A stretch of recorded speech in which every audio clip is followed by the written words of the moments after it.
We're back. Greetings, everyone, and welcome to another edition of the most powerful platform for truth, bar none, anywhere on God's green earth. This is your platform for education, elevation, and edification. This is the Red Pill Diaries, and I'm your host, your brother, and your friend, Rashid. Thank each and every one of you for joining me again on this platform whenever they'll allow me to come on. So, the name of the show today is titled, When Lunatics Run the Asylum, Part 2.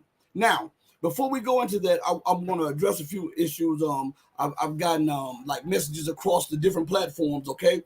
And so I just want to let everybody know what's going on because, you know, lately for the last day or so, we've been hearing about Scott Ritter being kicked off of an international flight headed to Moscow, headed to Russia, and how his passport was seized and how he was escorted out of the airport and he didn't get a receipt for his passport, or and also how they did not tell him who issued this decree for him to be taken off the plane and for his passport to be confiscated. All they did was point him in the direction of the State Department. Now, that has been making the rounds all over YouTube, and I hate it for my guy Scott. As a matter of fact, I got to hit Scott up. Just to let them know that, you know, you got support around no matter what they try. But I was banned off YouTube and under the cover and under the radar simultaneously knocked off different platforms. Okay, and I was knocked off YouTube for now. YouTube, listen, this is for an educational purpose, so please do not suspend my channel again. I want to go to something real quick. Okay. Maybe I can pull it up real quick for you all because I saved. And you know I like to keep receipts because I don't like anyone to tell, oh, you did X, Y, and Z, or you were lying, or this and that. No. YouTube kicked me off of the internet without warning, without anything. They just took. First of all, they told me they took a video down. And when I looked, the video was not taken down. And when I inquired about it, they said they took down a post. And I'm wondering what was so egregious about any post that I put up on my community tab. Okay, so what I'm trying to get to is what you're seeing with Scott Ritter. This is not isolated. This is what happens when the elite and those in power start to panic because their narrative, even though they have control over all of the platforms, all of the news media, everywhere, because their message, their narrative is not as powerful as it used to be, and people are starting to pierce through the lies and see, well, hold on, there can be an alternative point of view. There can be some other way of looking at this thing, okay? So I kept looking, and every time I would go to the little link that they provided for me, it would say, oops, sorry, oops, sorry. So I kept refreshing the screen. I got frustrated because I could not get to it. Okay. And we're going to get into all of this, but we have to connect what happened to me and show you that what it happened to me, then it happened to Scott. Okay. So I'm like, what did I do? What did I say? What did I write that was so egregious? Because I don't promote violence. I don't promote ethnic or gender strife. I don't promote any overthrow of the government. I'm not cursing anybody out. Matter of fact, I'm pushing and promoting people to read, to study, so that they can get a better grip, a better understanding on what's going on. So I've never called anybody out a name. I've never advocated violence. I've never advocated anything that could be in any way construed as violence or criminal activity. But they told me what I did was criminal activity. Listen to me good. I'm not lying to you, okay? This is something, so I'm going to, give me 1 second. All right, here I'm going to put this part up. I want you to see this so that you'll know that I'm not lying. And where it says post, and then it says created on 2024-05-25. That is the link that I kept clicking that they provided for me, that every time I clicked, it would say, oops, sorry. So I could not get any clarification on what I was suspended for at that moment. So I'm going to put this up to the screen. Hopefully it's not so blurred where you can't see it. Hold on 1 second. Come on. Oh, it's not allowing me, but I'll read it to you. It says, "Hi, the Red Pill Diaries. We have reviewed your." This is for my appeal. This is not for the actual thing. So I want you to listen to this. "We have reviewed your appeal for the following," because I'm trying to figure out what's going on. Hey, what did you suspend me for? Hey, let's look at this in a better manner, because maybe you are you're not perceiving what I'm trying to throw down. Maybe there's a communication problem here. So I'm trying to bridge the gap to see what they are angry about. So they said this to me. They put the post up and that link up. It still says oops. And then it says, "We reviewed your content carefully and have," hold on one second. Is it going to allow me to do this? Hold on one second. Okay. We have reviewed your content carefully and have confirmed that it violates our violent criminal organization policy. I want you, did you hear what I just said? They said my shows, my posts, and my columns on the community tab somehow, some way violated. Listen to this. "We reviewed your content carefully and have confirmed that it violates our violent criminal organizations policy." I'm like, what the hell are these people talking about? This is YouTube. That's what they're doing. So before I go a little further, I want to thank each and every one of you who are joining me on Rumble, Odyssey, Locals, the Red Pill Journals, the Red Pill Diaries, Twitter and Twitch. Thank each and every one of you. I want to make these points so that you can see in the bigger context of what they're doing when they did what they did to Scott. Okay, right? Because I was knocked off the air first. Okay, so we got an understanding that they say my posts and my videos violate their violent criminal organization, not just violent criminal, that's the organization policies. So I'm a part of a violent criminal organization according to them. And my show is a part of a violent criminal organization according to them. Show me, and I asked them, show me one time where I've advocated the murder of somebody, violence. Have I called a person out a female dog, or called a person out some name that, you know, the N word or the C word or any, and show me one place where I've done that. They ignored my pleas and they sent me this. So now let's go a little further. So finally, before posting something to Twitter and to I believe it was Twitter, and it was another platform I posted something to, and I hit that link again. I refreshed it, right? So this has everything to do with what's going on with Scott. Okay, listen closer. And so it finally took me to the link, and in the link I saw the article that was posted in the community. Now listen to what this article. I took this from the I think it's called Middle Eastern Policy Review or something like that. And then I took, I said, well, you know what? Let me look before I post this. Let me look and see if anybody else is, any major Eastern organization is talking about this. So I went to Press TV and they had something on there. And then I went to, if I'm not mistaken, I may be mistaken on this one. It was either Xinhao Chinese news agency or some affiliated agency like that. And they had something similar to this. So what I did is I screenshotted the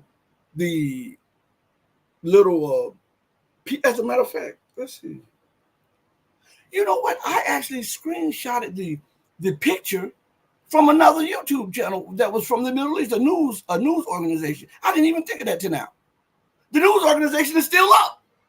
So I screenshotted the picture and then I put in this right here. These are almost exactly the headlines. I moved around one or two words, but these are almost the exact headlines. All right. It says this. When I posted the article at the top, it says the latest news coming from the Middle East concerning Palestine and the Zionist forces is that Hamas resistance fighters have cornered and captured more Israeli soldiers. Now, listen to this good. I did not say Hamas should kill Israeli soldiers. I was just reporting or just echoing something that news organizations were reporting that was breaking news at the time. Okay. And I thought it would be interesting to you guys, right? So listen to what it says. The latest news coming from the Middle East concerning Palestine and the Zionist occupation forces is that Hamas resistance fighters have cornered and captured more Israeli soldiers. This is surely another bloody nose and beacon of embarrassment for the so-called superior armed forces of Israel. That is what I said. And all I did was post the picture. It had no people in it, no nothing. These were the words in the picture that I posted. Hamas says they captured more Israeli soldiers in Gaza fighting. That's all I posted. From media outlets, I'm telling you. The media outlets are still up on YouTube. YouTube suspended me for this and said that I was a part of a criminal, criminal organization, a violent criminal organization for posting that. That's why I was suspended, everybody. So for those of you who wondered why I did not do a YouTube video, that is why. And for those of you who are wondering why did I just go over to Odyssey and Rumble to do videos, I did this intentionally. I could have done that. And on the next go around, when they do that, I will do that. But it was a point that I was trying to make. And I was showing you how they pick and choose what they want to say violates their policies, and how they come at me as if I had 400,000 subscribers. Evidently, there is something about this platform that has them nervous. To label me a violent criminal organization. I have not advocated violence, and when I talk to people,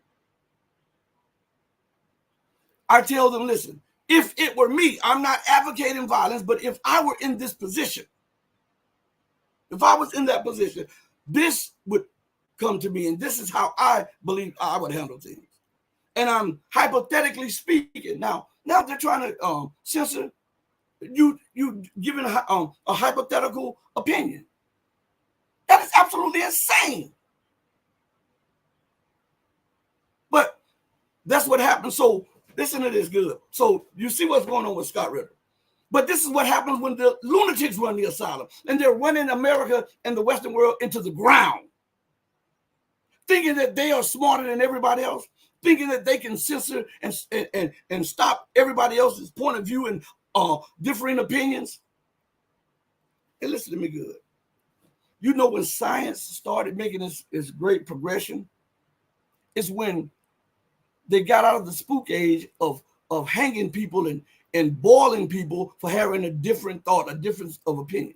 And they could put that opinion on display and either challenge it or submit it as right?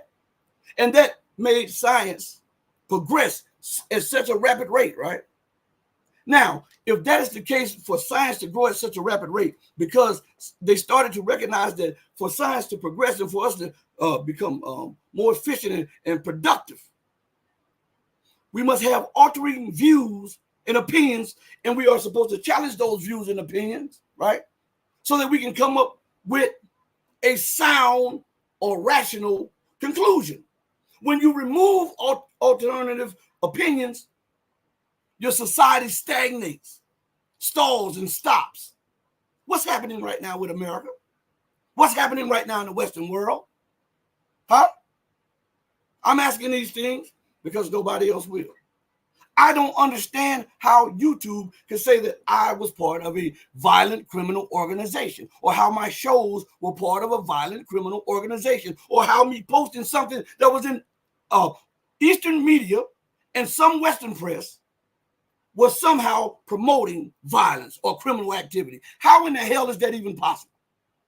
From that right there, I'm not, listen to me, everybody. I'm not embellishing anything. I have it right here.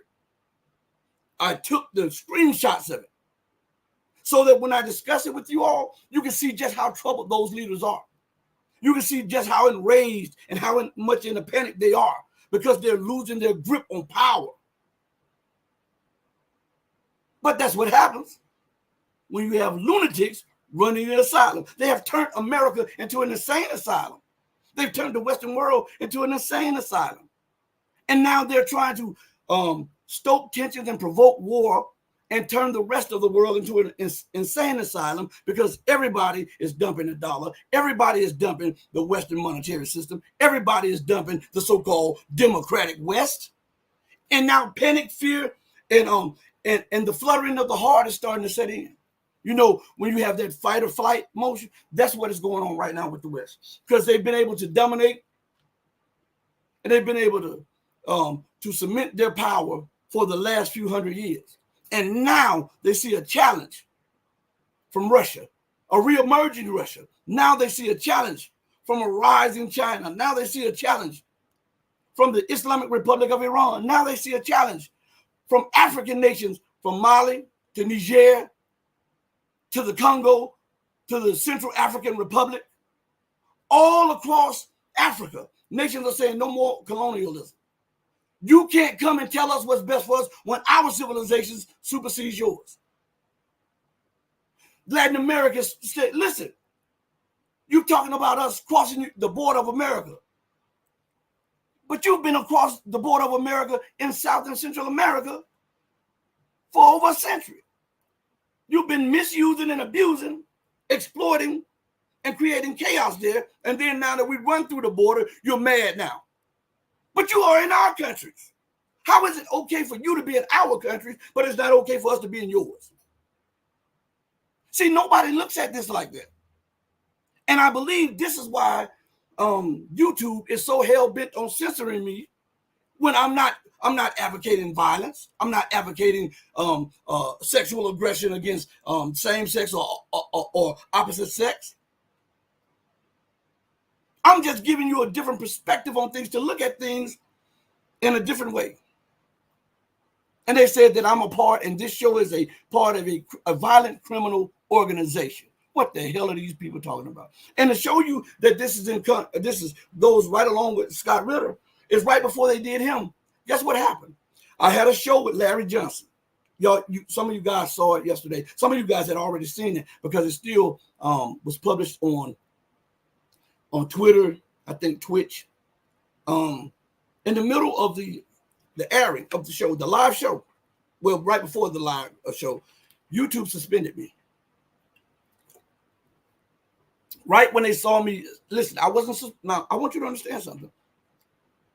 I put that article up, right, before I scheduled, or before I made really scheduled the promoted the show with Larry Johnson, right? As soon as I did that, I was suspended.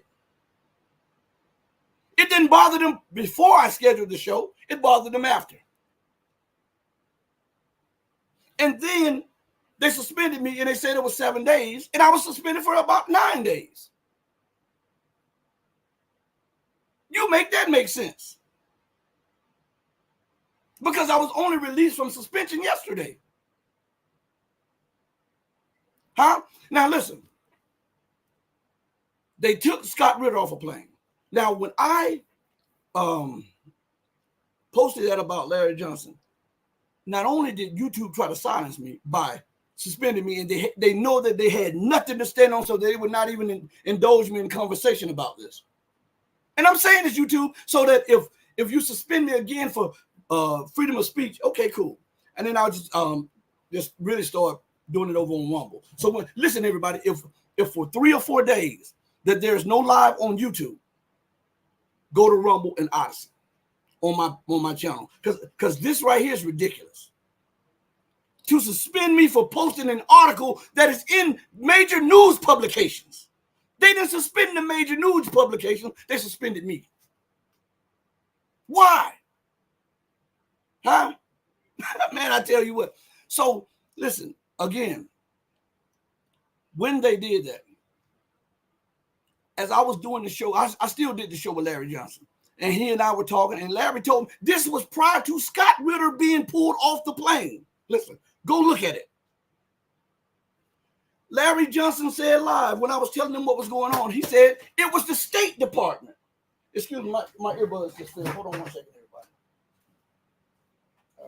All right. Excuse me, everybody. He said that it was the State Department that owned YouTube, or that was behind this stuff with YouTube. Larry Johnson said that if you think I'm lying, go look at the show. I just posted it on YouTube last night, but it's on all my other channels when it happened. All right. He said that it was the State Department.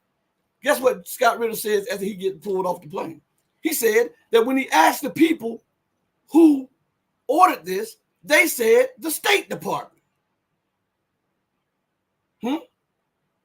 Now, I'm not taking nothing away from Scott because I'm glad he's put that. But on my show, Larry had already told us that the State Department was moving against people like this on my show.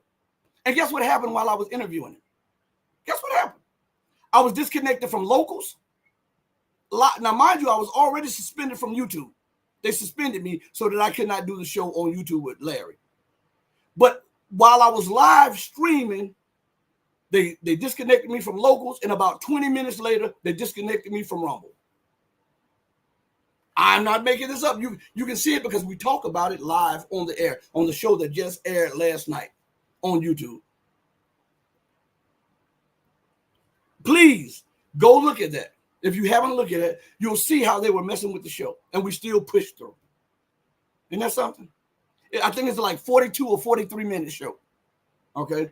You know, Larry, he always gives me a little extra time. You know, people get 20 and 30 minutes, and Larry, man, come on. You know, we can go a little longer. That's how Larry is, you know. But he had already told me that on the air on let's see, I think it was May 26th or May 27th, something, or 28th or something like that. And here's the kicker. Before we went live, Larry and I were in the booth already talking about some of this stuff. And then for Scott to get pulled off the plane and say that it was the State Department, that just put more oomph behind what Larry was saying. It puts more weight behind what Larry was saying about how they are after my channel. And the State Department feels threatened by it. How the hell can you feel threatened if my numbers are really 4,000? How can you feel threatened about a show with 4,000 subscribers? Unless the numbers are really larger, as Larry said on his show, on his site, Sonar 21, that my platform should have over 100 and some thousand subscribers. We know that. We know that. See, this is what happens. I'm not just talking about what the title of the show is. And I hope you all love the little thumbnail with Joe Biden, the lunatic, right? But listen, I'm not just talking about the lunatics running the asylum. I'm saying the lunatics are now running the asylum into the ground. You understand? And they're lashing out. Again, it goes as if it was a bully. And I'll go into the chat. Shout out to everybody that's in the chat. Keep putting your comments in there. I'm gonna go to the chat in a few. Because I'm so glad to see you guys. I'm so glad to be able to talk to you guys. Remember what I said. If for some instance or for some reason my show has not aired on YouTube in 3 days, go look on Rumble and Odyssey and Twitter, okay? And do this. If you have not subscribed to the locals, that's the empowerment of truth.locals.com. It's part of the Red Pill Diaries community. Go over there. It's free. Go over there, and then we'll start doing updates every week. And I think we're doing a live either tonight or tomorrow on Patreon. All right. So for the patrons, we got that, and then channel members, we got a live coming up for you too this week. I got to make up for what they did to me. They were blocking me. Okay. So again, on my channel, we were talking about that, and then it was vindicated from Scott Ritter. And I want to ask you this. If my channel has 4,000 subscribers, why are they more concerned about this channel than they are about channels with 75,000, 100,000, 200,000, 400,000? Because these are the same people. Some of them get guests after me. They'll see the guests that I have and they'll go get them, which is no big deal. But I'm saying they're not being hounded like me. There's a reason for that. Because I'm going to cut through the crap and tell you the truth. I'm not going to embellish it. I'm not going to like water it down a little bit so that the censors won't censor me. To hell with the censor. Censor me. Man, I'm a grown man and I've been grown for a long time. You know, I am a grown man and I've been grown for a long time. So if you feel the need to censor me, then do such. Do it. But I want the people to understand what you are doing. Okay? Now, with that said, I told you in the in the body of the show, I told you that I was going to address why you hadn't seen me. You remember I had just come off of a suspension that they did not tell me why I was suspended. And then I was up for what, less than a week, and I got suspended again for being a part of a violent criminal organization. Oh yeah, I'm telling all my subscribers, let's go sell drugs and let's go kill people. Man, stop this stuff. You know, I have never said anything like that since I've been on YouTube or in my life, because I don't advocate that. I don't advocate that. I advocate justice. This is the main thing that you will see about me. Freedom, justice, and equality, regardless of race, creed, religion, or whatsoever. Freedom, justice, and equality. That's what I advocate. And if that is criminal, then I'm the biggest criminal on the planet. Because I will advocate freedom, justice, and equality till the casket drops. You understand? That's what my mom advocated. That's what my pops advocated. And I'm doing it to my children, and they are picking up the mantle also. And I'm not going to stop that because it may irritate some people who control these social media platforms. The hell with you. If you feel offended, then you should be offended. So let's go into a little talk. Now, I want to, and this goes right in line with what's going on in Russia, what's going on with Ukraine, and what's going on with the United States. You remember how everybody was telling me, man, you might be a little bit too brash with this. And I was telling you, listen, the best way to deal with people is to look them in their eyes. See, this is the way I was taught. You didn't need, when I was coming up, the contracts weren't so much.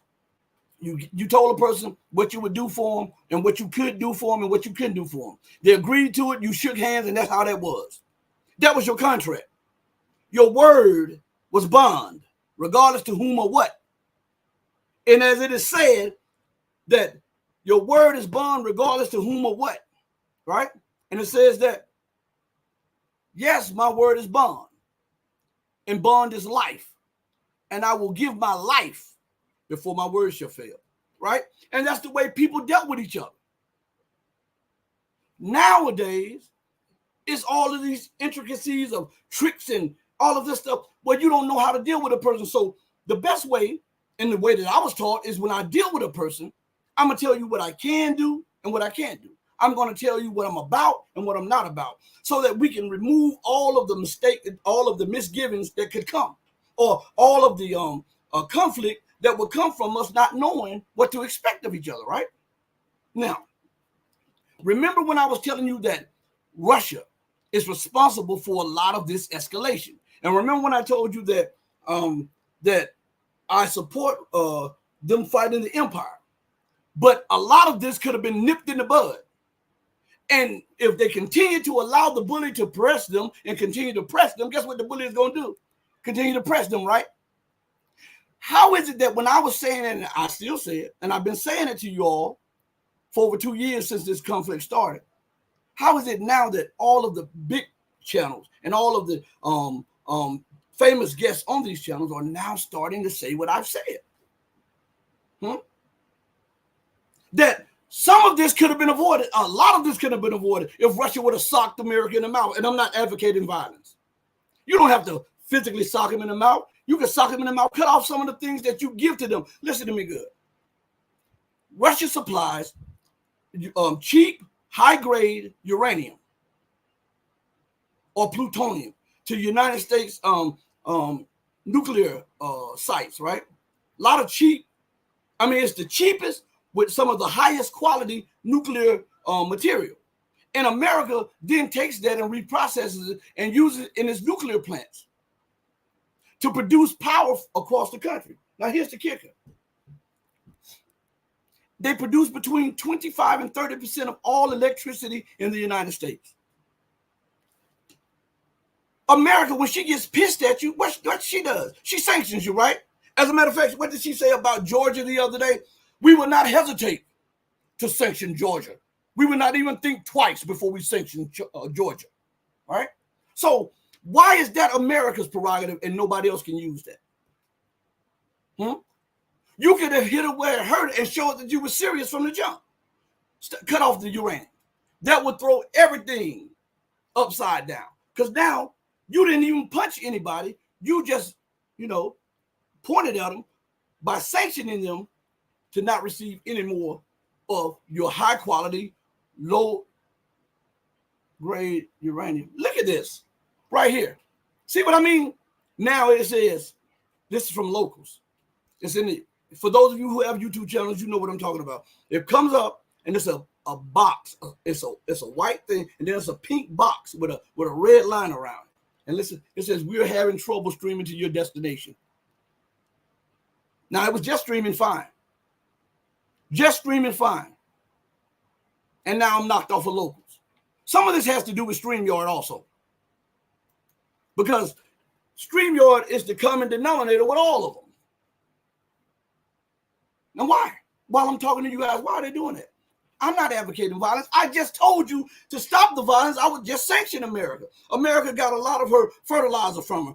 A lot of the oil and gas. Even though America is a good producer of oil and gas, she also imports oil and gas. She gets rides to the space station from Russia. That's invaluable there. The 25 to 30% of the electricity generated in America from Russian plutonium or uranium. You have many options that are outside of physical confrontation to let the empire know that you are angry. Now, listen, this is the problem with the Western world, including Russia. Money is over everything. And what I mean by that is that Russia seized, and they heard top U.S. and Western diplomats say that their desire is to bring Russia to its knees, to break the back of the Russian economy, to cause an overthrow of the Russian government, to do all this. And yet you're still selling them commodities and products. Are you crazy? Huh? You don't need money that bad. See, this is where it's different with me. And it hits different with me. If you tell me that your desire is to break my family, to break our economic livelihood, to bring us to our knees, then my thing is you are an enemy. And if you are an enemy and you have shown me your plan, you have told me your plan, guess what happens? Before you can enact all of your plans, I'm going to start putting plans into motion. This would not be just your prerogative, your exclusive prerogative. That's not how this is going to work. I will sanction you. Everything that you need, that you get from me, or that you get from Belarus, I would sanction. Step by step by step by step. And I'll do this in steps as to see if I can turn your policy around. And if after so long that you are hell-bent, I see that you're hell-bent on continuing this policy of madness and confrontation, guess what I'll do? I'll sanction you with everything. Everything, all the commodities, everything that you need, I'll sanction you. And all of the organizations that I'm in, like the what is it called? The CSTO, that organization, the Shanghai Cooperation Organization, the BRICS organization, the Eurasian Economic Union, and then the one that I'm working with Iran is the West Asian Economic Union. Guess what I'll do? I'll go to them and I'll say, listen, this is what they're trying to do to me. And I want you to look at me. I am their military peer. This is what they're trying to do to me. You are not. If they do this to me, guess who they're coming after next? You. And they know that you have no way of pushing back because you don't have all of the resources and all of the levels or instruments of power that I have. So let's nip this in the bud. We're an economic union, we're a political union, we're this. Let's nip this in the bud and sanction the United States. Let's all do this together in concert and drop the dollar. Without punching, without shooting, without spitting, none of that. With one swoop, we would send a message that would be, you cannot ignore this message. And this is what I would do, because India is a country that likes to play both sides of the field. All right. And I would tell nations like India, who claim to be a strategic partner of Russia, listen, you get 20 or 30% of your oil from us. You get 20 to 30% of your gas from us. You get a huge amount of other resources from us and commodities from us. And we provide you with 55% of all military hardware. If you buy this from us and you sell it through secondary companies to the West, then I will then put you on the sanctions list. How about that? I'll sanction you too, because now what you're doing is threatening my national security for a buck. Because they're sanctioning me. They've told you that they're trying to bring me to my knees. And now I'm using what I have to rebuff that. And I'm not doing it just for my national security, because if they get rid of me, guess what? Who they're coming after?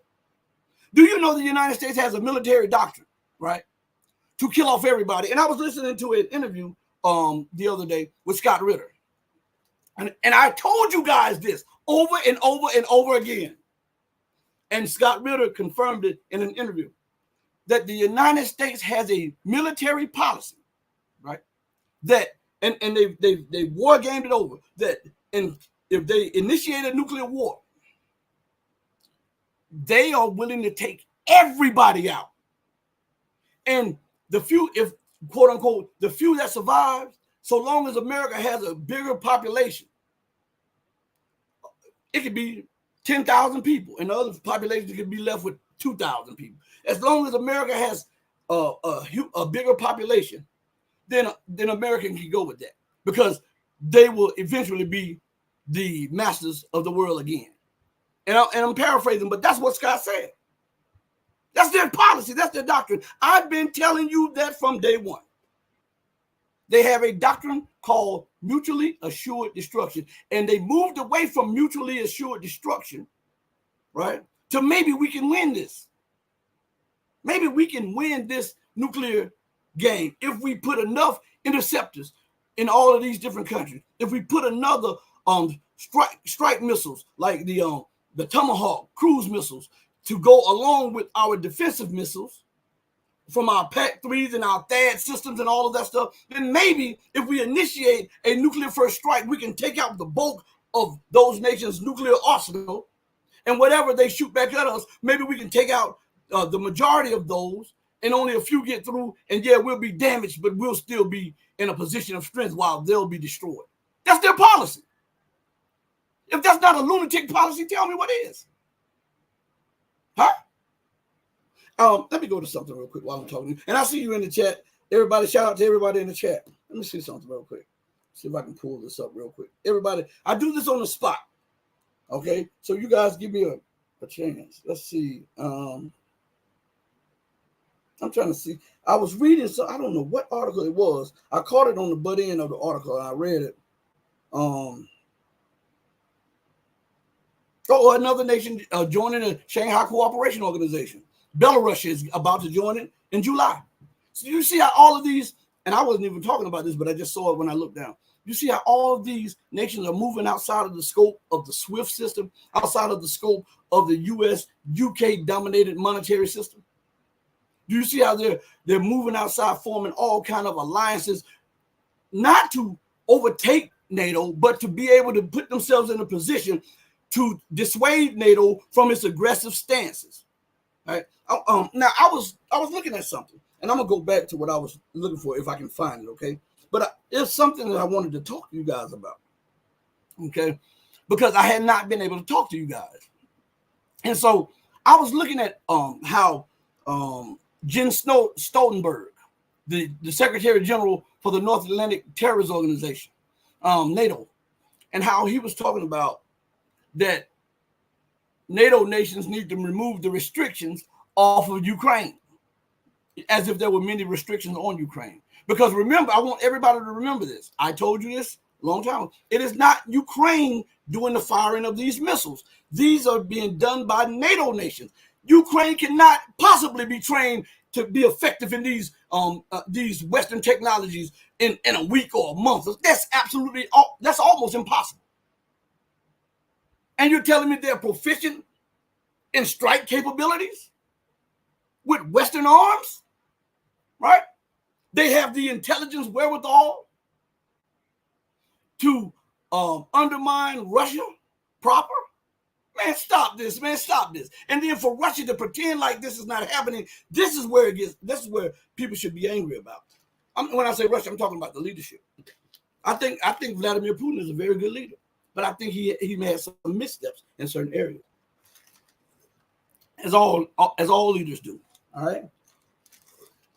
But Jens Stoltenberg, and then you had other nations talking about they're removing restrictions and that Russia proper should be hit.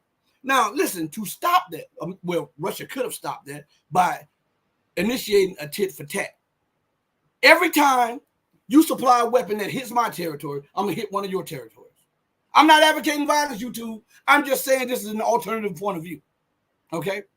Every time you strike a civilian area, your civilians are not just more important than my civilians. So if you disregard my civilians, I'm going to disregard yours.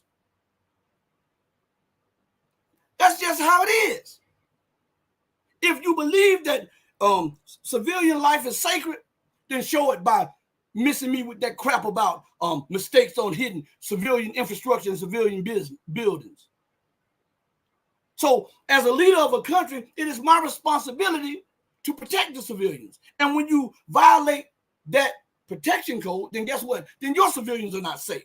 You know, if America moves on Russian spies, what does Russia do? Russia moves on American spies, right? If America does war games, what does Russia do? War games, right? If America tests her Minuteman III missiles, what does Russia do? Tests her new intercontinental ballistic missiles, right?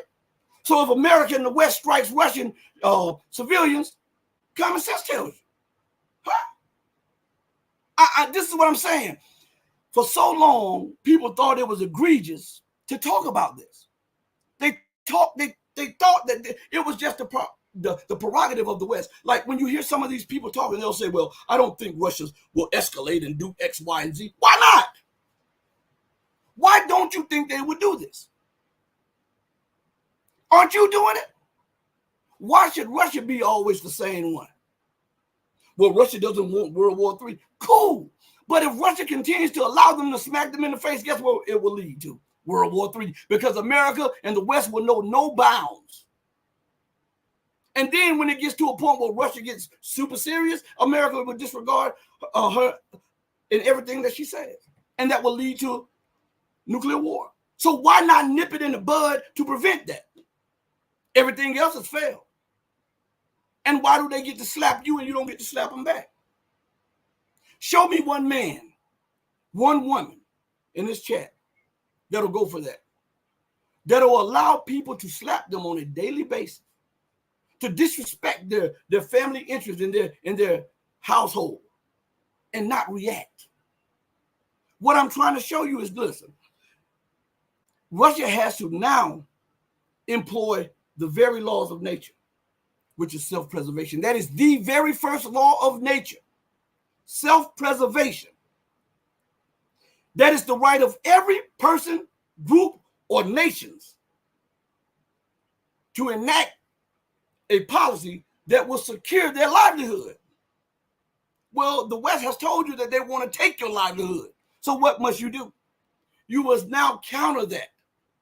And there's an old Chinese saying. I remember listening to one of the Chinese diplomats a few years ago. And he was talking about America causing these little fires on the doorsteps of all these other nations. And he was saying that to stop that, what people need to do is start causing little fires on America's doorstep.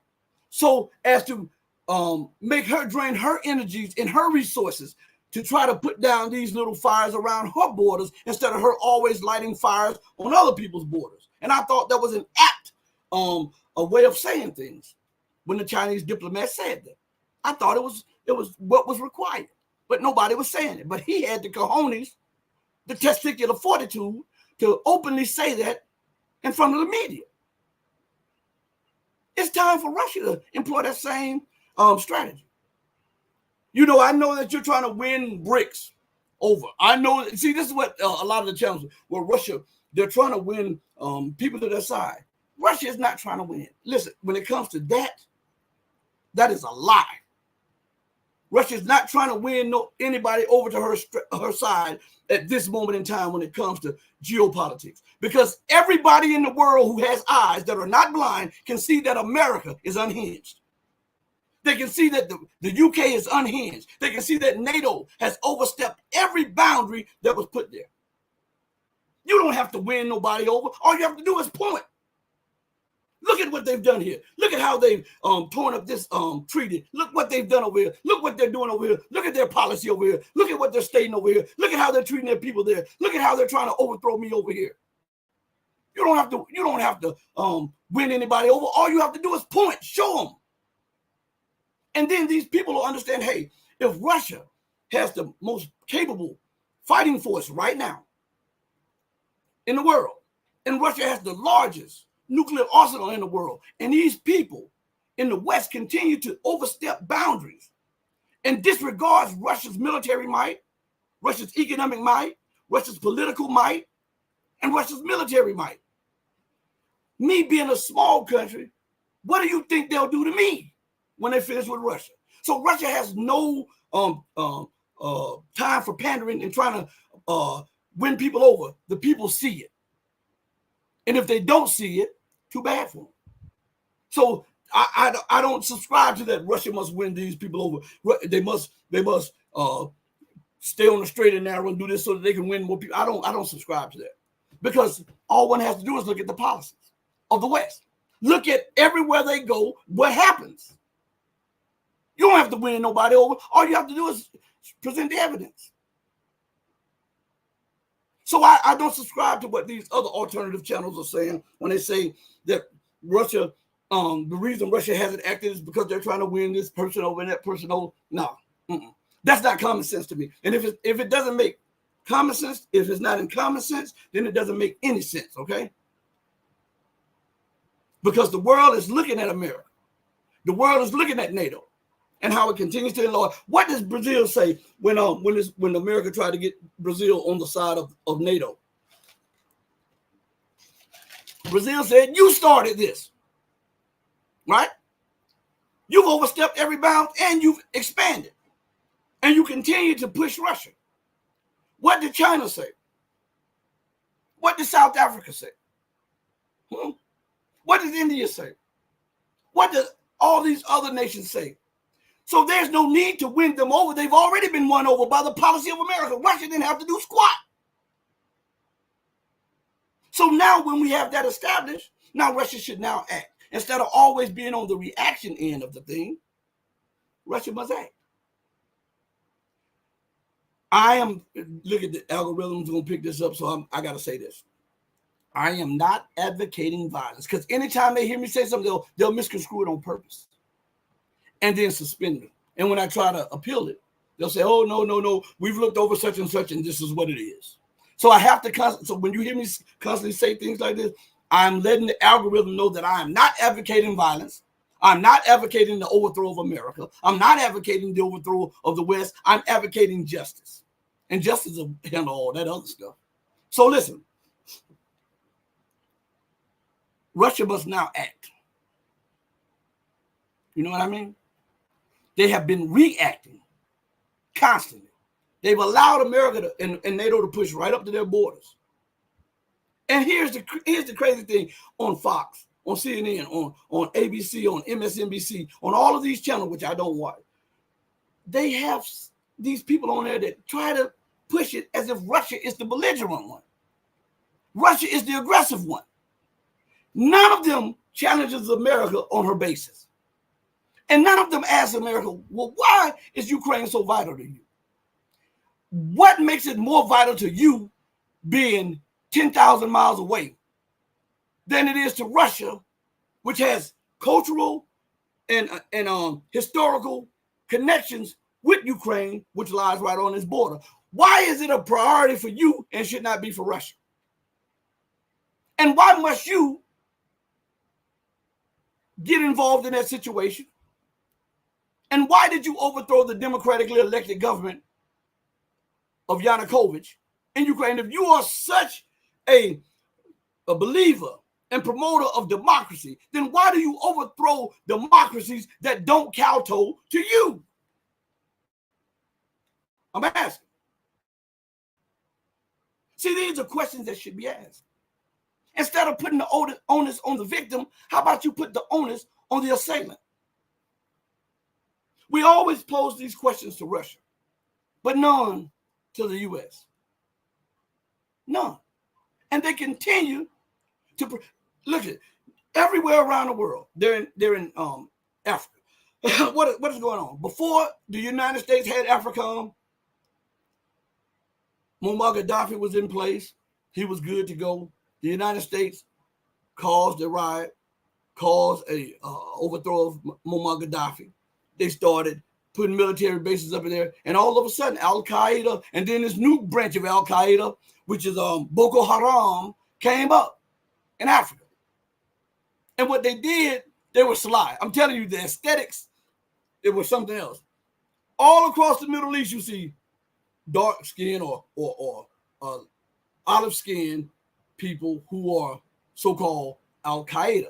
And then all of a sudden, when it gets to Africa, so that America and the UK can justify their presence there, Boko Haram sprouts up. American satellites and intelligence can never find or spot them, and they're black.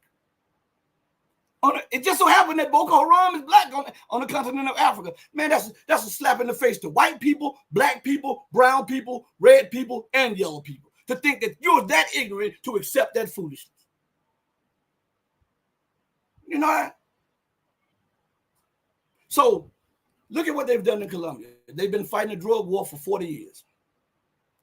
And drugs have exploded. They haven't digressed. They have progressed and become more used. Huh? They've done that. Okay? They've done that. Man, I'll tell you what. And you want me to believe that America is fighting for peace? Under America's leadership, look what she's done in Latin America, the Caribbean. Look what she's doing in Africa and what she's done in Africa. Look what she's doing in Europe so that she can cement domination over Russia. Look what she's done in what they call West Asia, but everybody, hold on one second, okay? Let me take this. Yes. Call her. I'm live on the air. Okay. All right, bye. That was everybody. That was my daughter. She was just telling me that she was just getting off. She was letting me know she was just getting off. And for my mom that's looking, yeah, she just called. Somebody's heading that way, Mom. Hey, my mom, about her grandchildren, my mom don't play. But anyway, like I said, when it comes to America, just look at what she's done for Ukraine. For 1 second, let us forget about what she's done. Not really forget, but let's just push it to the side for what she's done to the indigenous people across Latin America and the Caribbean. And let's for 1 second push out of the minds of everybody what she has done and continues to do in Africa. And then for 1 second, let us push out of everybody's mind what she has done and what she is doing in what they call the Middle East, quote unquote, but it's really West Asia. All right.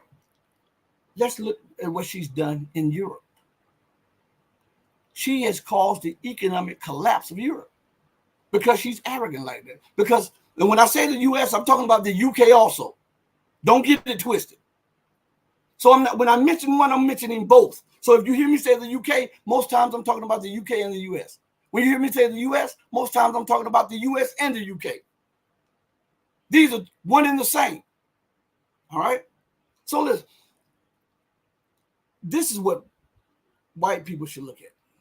Now let me talk to you for a second, because I talk to different segments of my viewership.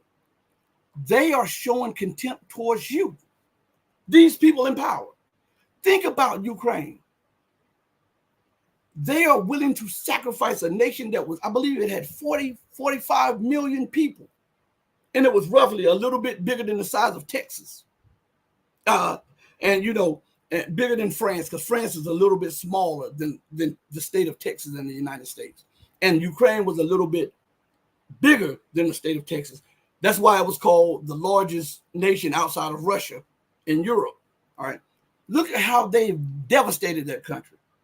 Look at how they are disregarding the lives of the people. They're just throwing them away to keep this war going to weaken Russia. Now, isn't that something that when you have Lindsey Graham in Congress saying that, oh, this is good for us. We're not losing many Americans. We're using the Ukrainians.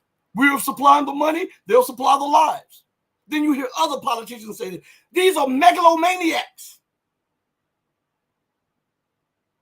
They're showing just how much they like white people. Think about that. Because the Ukrainian nation is a nation of white people, right? So we always talk about what they're doing in Haiti, a nation of black people. Look what they're doing in Ukraine. And show me if they have any regard for white people. There's reports that over 500,000 to 600,000 Ukrainians have been killed, and another 500 to over 1 million have been wounded, where they can't fight and they can't go back into the war because they've been wounded to such a degree. And all of this comes on the back of America trying to expand into Ukraine, because Zbigniew Brzezinski said in his book that if you separate Ukraine from Russia, now listen to me good, why aren't any of these so-called journalists and all of these scholars who go to school for their scholarship, right, and go to these prestigious universities, why haven't they even brought up the books or the writings of Brzezinski when he openly called for the United States to separate Ukraine from Russia to prevent the reemergence of Russia as a superpower? Huh? We're talking about a man who is influential. This man was a security advisor for Jimmy Carter. He was the person who tutored and mentored the lunatic Barack Hussein Obama. And nobody mentions him. And America is carrying out the very policy that Brzezinski advocated, to separate Ukraine from Russia, to try to prevent Russia from becoming a reemerging, resurgent superpower. Because in his books, Brzezinski said if you separate Ukraine from Russia, right, it'll break Russia's power. What's going on now? What are we looking at? Huh? What is going on in the news right now? Isn't there a war being advocated and promoted by the U.S., the UK, and NATO? Aren't they trying to position themselves as the victims and Russia as the aggressor? The same as Brzezinski advocated. And aren't they waging this war in Ukraine, which is on Russia's border? And yet no scholar, no politician, none of these people in think tanks who say they have your best interest at heart mentions that. Why? Why do they all, I mean, not one or two that forget, but why are all of them purposely forgetting to tell you those things? And now you see why YouTube bans me, right? Now you see, right? So I want to go to something real quick. Let me see if I can pull it up real quick while I'm talking to you. Let's see. I see it moved a little bit. Let me try to pull it up real quick. This has everything. Let me see if I can pull it up in the search engine real quick. Uh-oh.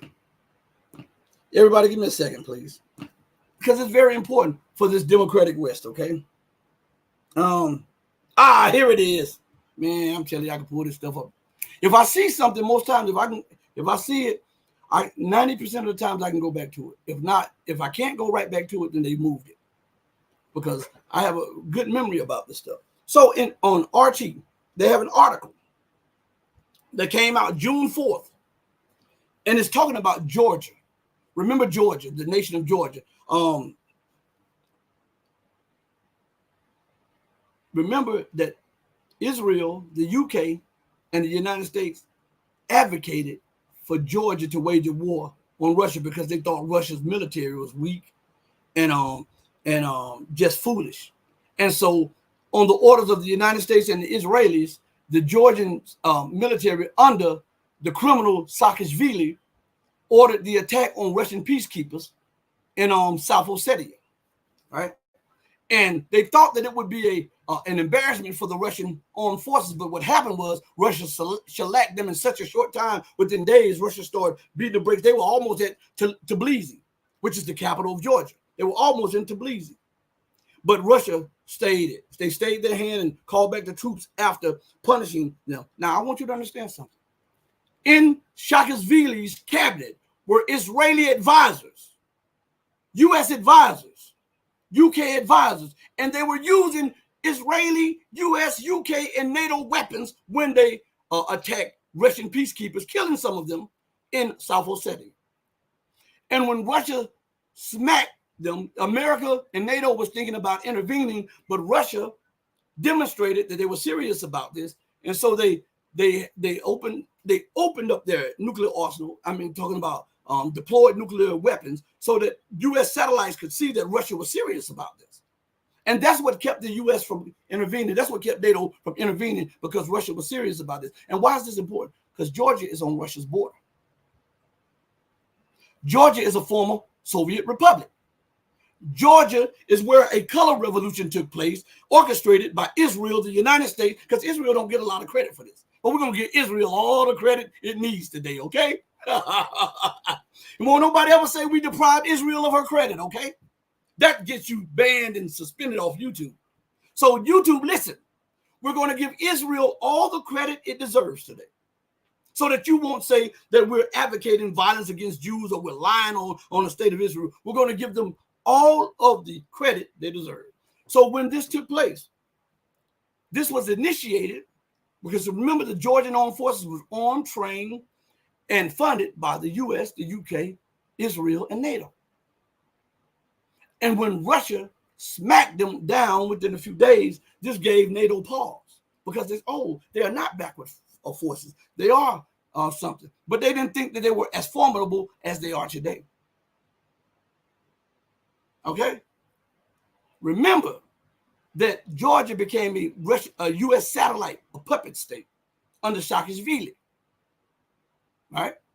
Now, for that to be said, now that we can go into this, I have to bring you up to speed so that when we're doing this, you're not like, oh, what's going on? What's going on? So that's why I give you a little background history of it to bring you up to par on what we're talking about, okay? So everybody, please forgive me if I'm long-winded on certain things. I just don't like for people to be underinformed, and I don't like them to not have everything at their disposal that I have, so that they can make a right judgment, okay? Whatever the judgment they choose, whatever the choice they choose, they will have all of the information to make that choice, and then they'll be responsible for the choice that they make. Okay, so look, this article was published June 4th. If I'm not mistaken, I believe I graduated on June 4th, 30, 40 years ago. Don't laugh at me, but listen, let's go here. It says, the title of the article is, U.S. says it will not hesitate to sanction Georgia. And then the article reads like this. The Foreign Agents Law fundamentally alters relations between Washington and Tbilisi, the State Department spokesman has stressed. Now, here's the kicker. The United States has that very law enacted. It is the one who first initiated that law decades ago. You know that? Canada has that law. The UK has that law. Australia has that. As a matter of fact, Australia is about to pass an upgraded version of that law. And a lot of the European states have that law. And it's okay for them to have that law. But it is not okay for Georgia to have that law. Why? Because that law interrupts their underhanded policy of bribing people in those countries and organizations in those countries to work for the West. Because now there's a paper trail of where the money is coming from. All right? And then this is what's angering the United States. So let's go a little further. Because remember, they tried the same thing in another former Soviet republic. But listen, it says this. Washington will not think twice. I told you they said that. Washington will not think twice before imposing individual sanctions against Georgian officials. Listen to this part. In response to the Foreign Agent Transparency Law, which has been introduced by the former Soviet Republic, the U.S. State Department has said. Now listen to that paragraph. Washington will not think twice before imposing individual sanctions on Georgian officials in response to the Foreign Agent Transparency Law. Stop right there. So now the U.S. is trying to force other nations to comply with what the U.S. says. How can you on one hand say that you are about sovereignty and every nation has a right to choose their own policies and to choose their own way, and at the same time when a nation does that, you sanction them because it's not within your power and they're trying to lean outside of your power? You say they have the right to choose, the right to independence, the right for sovereignty, and yet at every turn you're trying to violate the sovereignty of those nations because you're trying to impose U.S. dictates to Georgia for Georgians. You understand? Nobody's crying about this. Let's go further because it's something in this article that you should hear. Okay? And it shows you the hypocrisy of the state. But this is what happens when lunatics run the asylum. So listen, it goes further and says, the legislation officially known as the Transparency of Foreign Influence Act came into force on Monday following street protests and a standoff between the Georgian government and the country's pro-Western president, Salome. I won't even butcher his last name. I can't even pronounce that. But because it has a whole bunch of syllables, it has no vowels and a whole bunch of consonants. All right. So I'm not going to butcher that. But listen to what it says. It requires NGOs, listen, non-governmental organization or offices. Listen, it says media outlets. So the United States cannot buy these media organizations up and then have them pushing this agenda into that country. Those NGOs that come there have to register and have to inform the government of what they're doing, or else they will be banned, put as persona non grata and banned from Georgia, right? And the outlets would be closed down. And it says, and individuals, this is the big part right here, and individuals which receive more than 20% of their funding from abroad to register as entities promoting the interests of a foreign power and disclose their donors. That's the part that America does not like.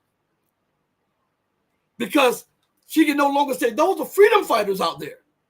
Those people are fighting for democracy, because the government and the people will have at their disposal who funds them, who trained them, who organized them, who agenda they're pushing. And this is unacceptable to the US and the UK, because they will be found out to be pushing color revolutions. That's why America is up in arms about this. But let's go further, because it's still something more that you should see in this article here.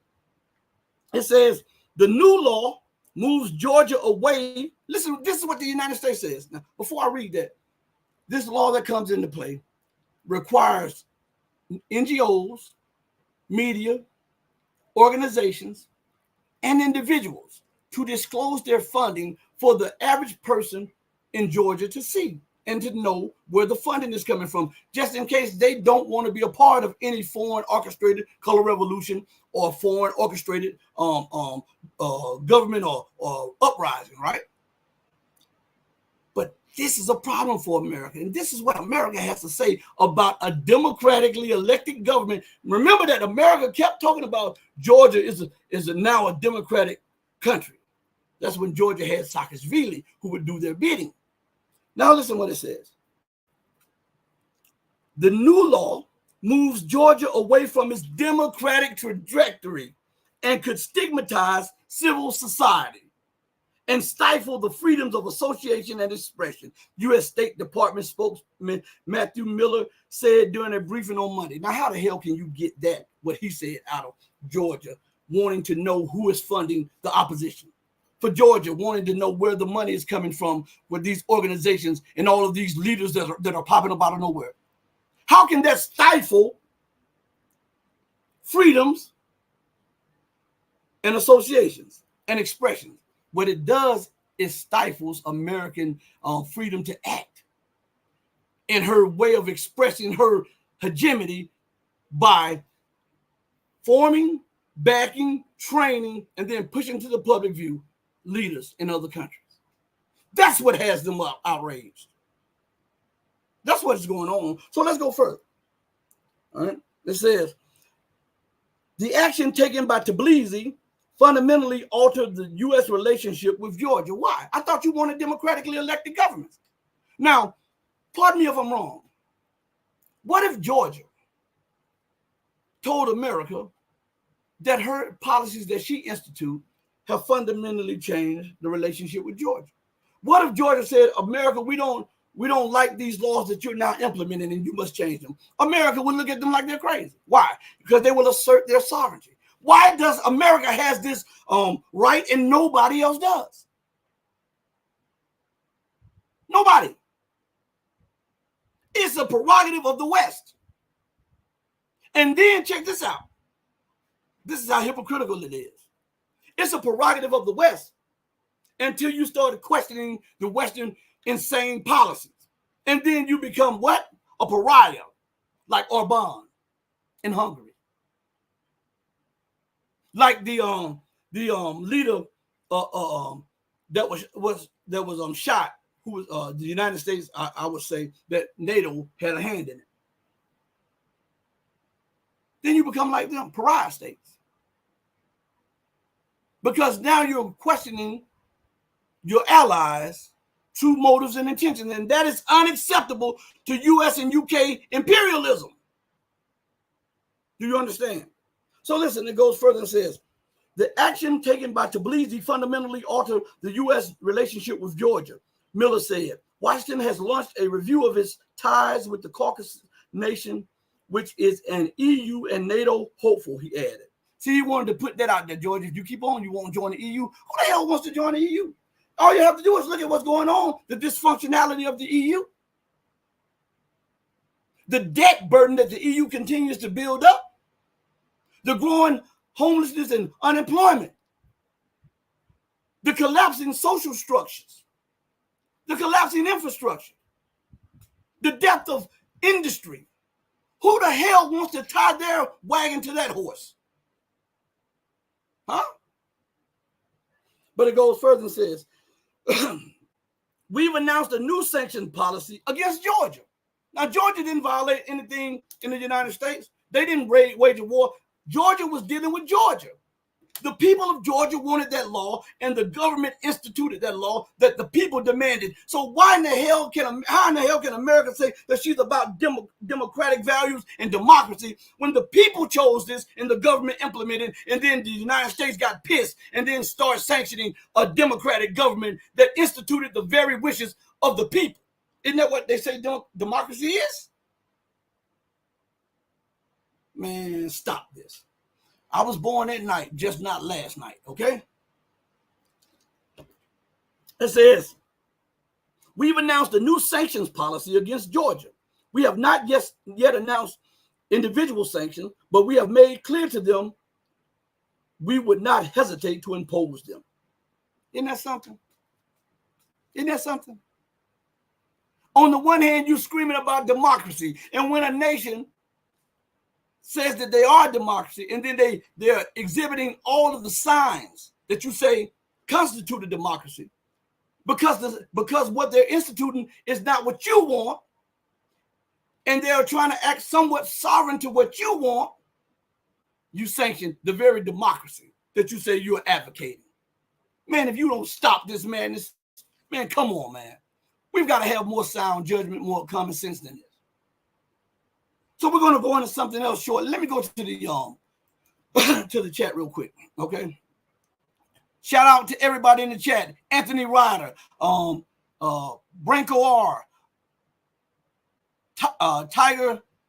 I'm sorry, it was going down. Random Zerg, Pedro is in the building. Ping, oh, man, this thing. Joel Bradford is in the building. Man, come on, YouTube, stop this. Let's see.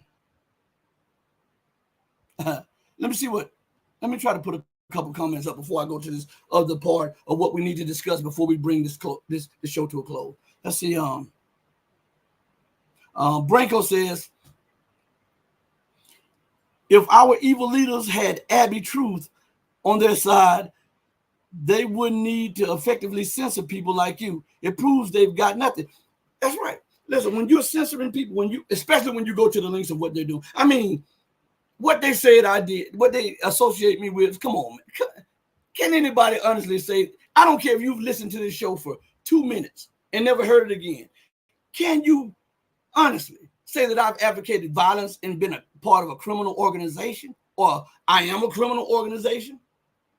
I don't bother anybody. I don't steal. Hell, you can leave. I can be dead broke, and we can be in a house together, and you can have $50,000, and I can need $2,000 to pay a bill, or I'm going to lose my house. And you walk off and leave that $50,000 right there in my house.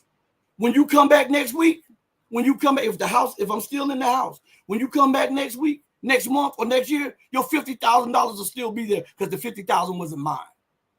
That's how my mom brought me up. It wasn't mine.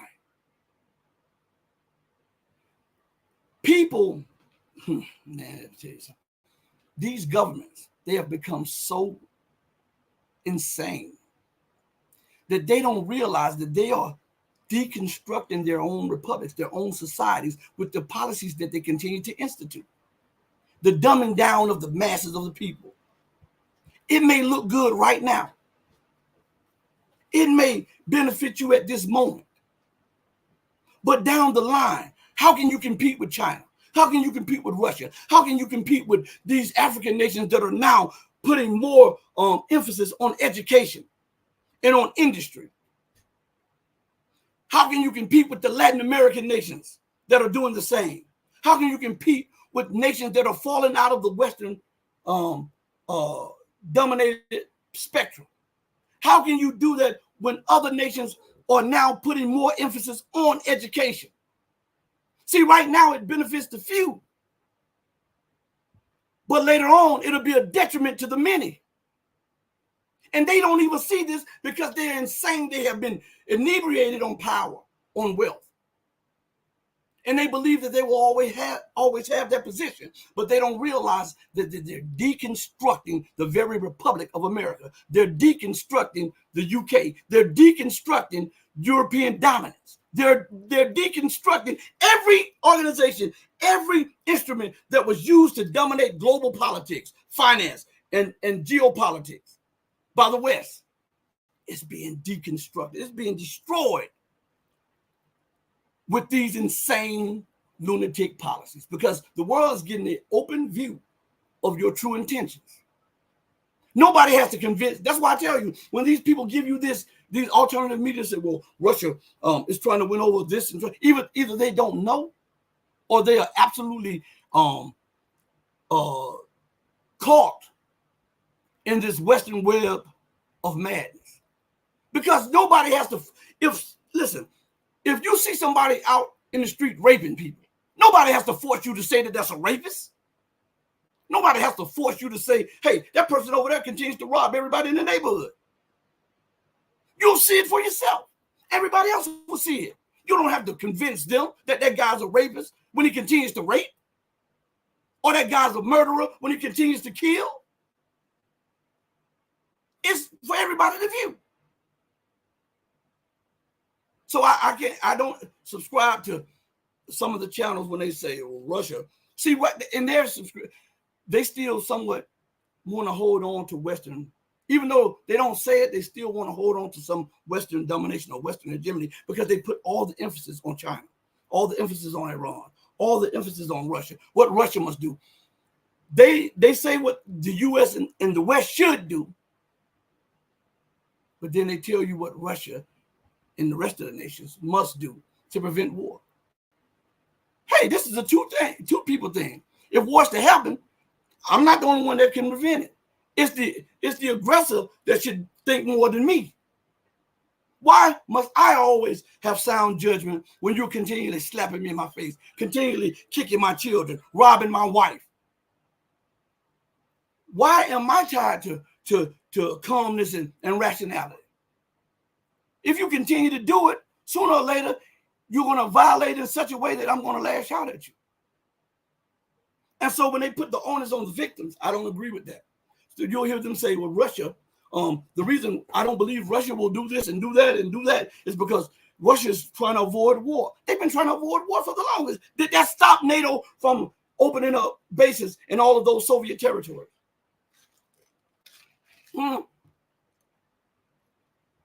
Did that stop NATO from overthrowing the democratically elected government in Ukraine and installing puppets? Did that stop NATO from having war games before they overthrew the government with the Ukrainian military at the same military base that Russia's military, the Black Sea Fleet, was at? You see the provocations? Russia is always the same one in the sound to just let it go. But America can do everything she wants. UK, do you know that the UK was building a naval facility in the Sea of Azov? You know that? The UK was doing that. That's why Russia went in there, and one of the first things they did was seize that. What did you listen? I want you to understand something. The Sea of Azov is only bordered by 2 nations. Well, now it's only bordered by 1. That's Russia and Ukraine. What the hell business is it of the UK or the US or NATO about the Sea of Azov? Huh? They wanted to apply more pressure to Russia, and everybody wants you to think, well, Russia is trying to avoid war. Yeah, they were trying. But there comes a point when war is unavoidable or confrontation is unavoidable. Maybe you can extricate yourself from the war side of it, the physical war, but if the person won't leave you alone, if they continue to apply pressure, you've got to break the stranglehold. That's common sense. This is not some avocation of violence. So you can't use that on me. This is common sense. If I'm constantly applying pressure to your neck and I'm not allowing you to breathe, I'm not allowing you to move, I'm constricting your movements and your ties with your fraternal brothers and friends, guess what happens? After a while, you get fed up. And when you lash out greater than would be had you just confronted it head on from the jump. So I'm trying to stop the lashing out with greater authority. I'm trying to show you that why is the onus put on the victim? Why must it be Russia or China must avoid confrontation? China is not building military bases and telling Texas, the people who want to secede from the U.S. Union.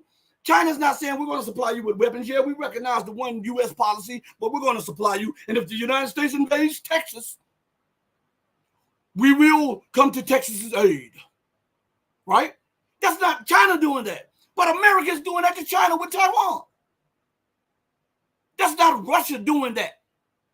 Russia is not overthrowing the Mexican government or the Canadian government and then putting in Russian stooges there. And then building bases with missile interceptors there and bases that have strike capabilities with cruise missiles there to surround America. That is not Russia doing that. That's not Iran doing that. That's not Venezuela doing that. That's not Brazil doing that. That's not South Africa doing that. That's not Niger doing that. Mali or Burkina Faso. That's not none of those nations doing that. But it's America and the UK which continues to do that. So the onus should be put on the aggressors and not the victims. If you want to avoid war, listen, we can avoid war. Let me tell you what will avoid war. Pull your troops out. If you don't pull your troops out, we're going to have war. Pull your missiles out. You have X amount of time to pull your missiles out. If you do not pull your missiles out, that area where your missiles are will no longer exist. You will not push up on me and have me constantly breathing or screaming for air because of the pressure, the nonstop pressure on me. That's not how this happens. If you're pressuring me, I'm going to bring some of the pressure back to you so that I can get some type of relief.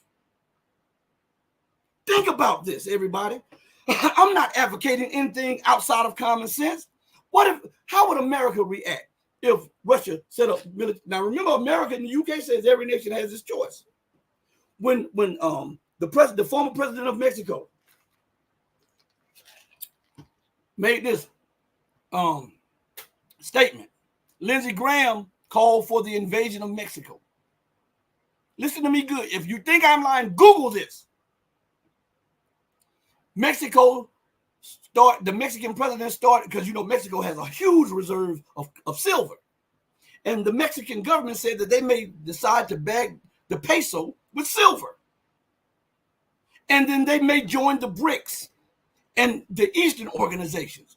And when the former, well, he is the Mexican president, and to the Mexican elect president takes her office. Okay, when he said that, Lindsey Graham said the United States should invade Mexico. Matter of fact, let me see something real quick. Let me see if I can pull that up for you real quick. Sissy boy Lindsey said that. Hold on one second, everybody.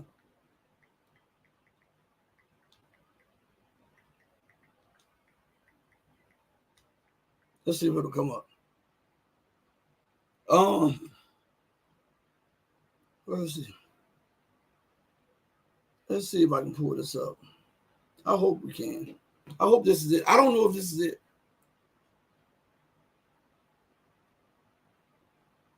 This is what he says right here. Since this is not what it is, but listen to what he says right here. Lindsey Graham on Tuesday warned America is under attack. First of all, this is what I hear from all these people. America's under attack. America's doing all the attacking. Man, I'm telling you, man, listen. This is why they don't want me on these platforms. Because I force people to use common sense. It is America that has bases around the world. Mexico doesn't. African nations don't. Russia has a few military bases, but her military bases are in Syria, Armenia, in that region, a part of the region, Kyrgyzstan and Kazakhstan. That's where her base is, in the former Soviet Republic. All right. China has a base in Djibouti, Africa. America has bases everywhere. Is it China stoking tensions or America? Or is it Russia stoking tensions or America? Who is under attack here? See, this is what I'm telling you. The pressure that they put on you through the propaganda, through the politics, all of this, it has to be broken for somebody to breathe. You cannot choke somebody constantly and expect them to live and to expect them to breathe. You will eventually choke the life out of them if they do not do anything to break your grip. So if America continues to choke Russia, continues to choke China, they have to find some type of way to break the grip, or else they'll be choked out or killed. So Lindsey says this, and I'm reading this for the first time with you all. He says, on Tuesday, warned that America is under attack from Mexican drug cartels. This coming from America, which is the incubator of drugs. Been fighting a war on drugs for 40 plus years and hasn't done no good in it. Man, stop this foolishness. Anyway, and urged fellow lawmakers and the head of Homeland Security that the U.S. needs to be at war with them in response to all. But I want to get to something real quick. I'm trying to find this real quick. Boom. I think that might be it right there. I think this might be it. This is what it says. I don't know if this is it, but I know this is from a lawmaker, so they have to be quoting Lindsey Graham. This is what it says. This is on, what is it? Foreignpolicy.com, Foreign Policy Magazine. So it's not something that Rashid brought up, made up, okay? The headline is this: America, what just happened here? What the heck? I couldn't even make this up. Live on there, the whole thing disappeared. The whole page is gone. I couldn't even make that up. Man, these people are crazy as hell. I guess I'm making certain people butt hurt now. All right. But the truth will do that. All right. So, but listen, I'll go to something else. Let me put this in. I bet you I can find this again. Let me go to my search engine, search history. Hold on one second. Search history. All right. Okay, listen, we'll pull up this one. Since the other one is not coming up, we'll pull up this one. All right. This is from The Hill, thehill.com. And listen to what it says. Graham says he will introduce bill to set stage for U.S. to use military force in Mexico. Boom. If you thought I was lying? Huh? Now listen, they use drugs as that straw man, right? That red herring, so that they can justify pressure on what was then the Mexican government, right, to change their policy. And after they did that, they did do a roundabout, because the Mexican government did start talking about they were only just floating ideas around about using silver to back the peso, and that they were not going to really join BRICS and all of this stuff. So the pressure really brought the government of Mexico to yield, or to its heel, when America said this, when Graham said the U.S. should invade Mexico. Now they used the drugs as the front for America's putting pressure on Mexico, but it happened. It just so happened that Graham started talking about invading Mexico and drugs right after the Mexican government issued its statement about backing the peso with silver, and also joining BRICS. And you can Google this. Just put in something like Mexican government wants to bag peso with silver, or something like that. Just play with the words, and you'll see what I'm saying. And Mexican government wants to join BRICS, or something like that. And you'll see and look at the dates on those articles, and then look at when Lindsey Graham then started talking about the influx of drugs through Mexico and the United States, into the United States, and that the United States to then use military power and invade Mexico. And then all of a sudden, Mexico started saying that they were not really going to bag the currency with silver, and that they were not going to join the BRICS organization and other organizations. Why would that happen? The pressure. Mexico had to find a way to get some of that pressure off of them. They had to. Tiger says something. Let's see. Daniel says, great chat. Joel says, hit that like button. I'm telling you, hit the like button, and remember to share. And y'all do me this favor, okay? We have on my thing up here, it says about 54. I know it says different on yours. I don't know why they do that. They'll have my counter different from the view count or whatever, but it says 54 up here that are looking. Okay, now listen. Watch after the show, it'll say 2 views, or 1 view, or 4 views, and it'll have 10 likes or 12. Watch how they doing this now. I want you, after the show is over, refresh your screen, go back and click the show one time, and then look down and see what I'm talking about. I just want to show you these things, to show you guys that I'm not making any of this stuff up. That's how bad they want me off the platforms. So again, let's see. Tiger says, if I was Texan, I would want to secede from the Union. Texas got everything a country needs. You know what? Believe it or not, you say that, but believe it or not, Texas has the actual right to secede from the U.S. You know that, right? But the United States won't allow it. When Texas became a member of the Union, they signed an agreement with the United States that if they felt that the Union was not beneficial to Texas, then the Union would allow Texas to secede from the Union and reintroduce itself as a sovereign state. Because people don't know that Texas was a sovereign country at one time. So Texas has a right to do. So if people say, and I'm not advocating secession, YouTube, I got to say that to everybody, because YouTube will say, I'm advocating terrorist actions, trying to overthrow the legitimate government of America. They do these things. YouTube gets butt hurt. All these platforms get butt hurt when I bring up points that everybody else should bring up, but nobody does.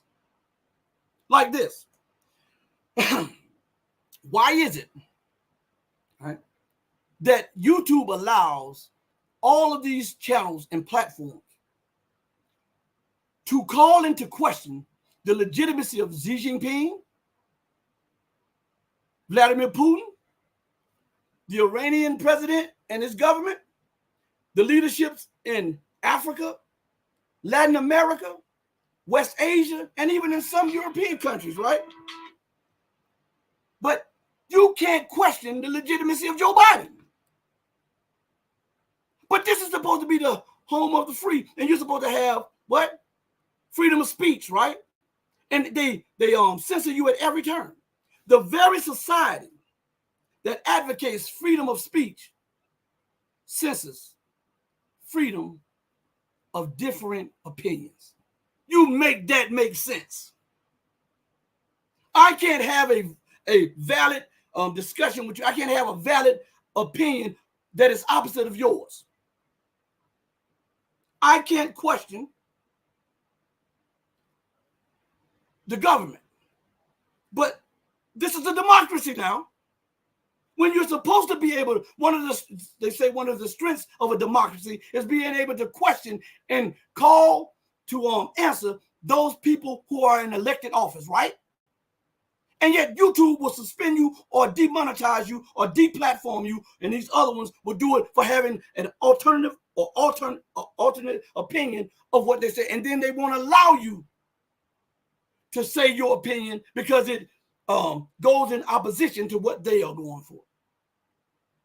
But this is democracy now. A democracy where you can't question the legitimacy of your leaders. A democracy where you can't have a difference of opinion. And a democracy where you are only able to rise if you go along to get along. But as long as you question the legitimacy of anybody that America points to, you're legitimate. As long as you go along with the get along game, it's okay. Man, stop this. Stop this foolishness. I'm serious. Stop this. So I probably, listen, so I'm saying this right now. Probably in a day or so, I'll probably get another out of the blue suspension. If you don't see me on the air in 3 days, go to Odyssey and Rumble. The one bad thing about Rumble, I think Rumble needs to get a community section, I believe. I don't even know if they have one. But I think they need to get a community section so that when people come over there, you can inform them, hey, this is where I'll be doing the majority of my shows and stuff. So for that to happen, you keep watching on my Twitter, or go to the Locals channel that we have, the empowermentoftruth.locals.com. It is part of the Red Pill community. So we're trying to do that. Now let's what Ping says, Ping 1 says, America to the rescue again. This is what I'm saying. It's crazy, right? But this is life. Think about this. I want you to think about this for a minute, okay? Everybody, just bear with me for a minute. And YouTube, this is not me questioning the legitimacy of Joe Biden, okay? And the elections, okay? Even though you are all right with everybody questioning the legitimacy of Vladimir Putin. And here's the crazy thing. Vladimir Putin won his election with 80+% of the vote. All right, let's do some math here, okay? Because I want you to see this, okay? So that nobody can say that I'm embellishing anything or making things up. All right, let's go here for a minute.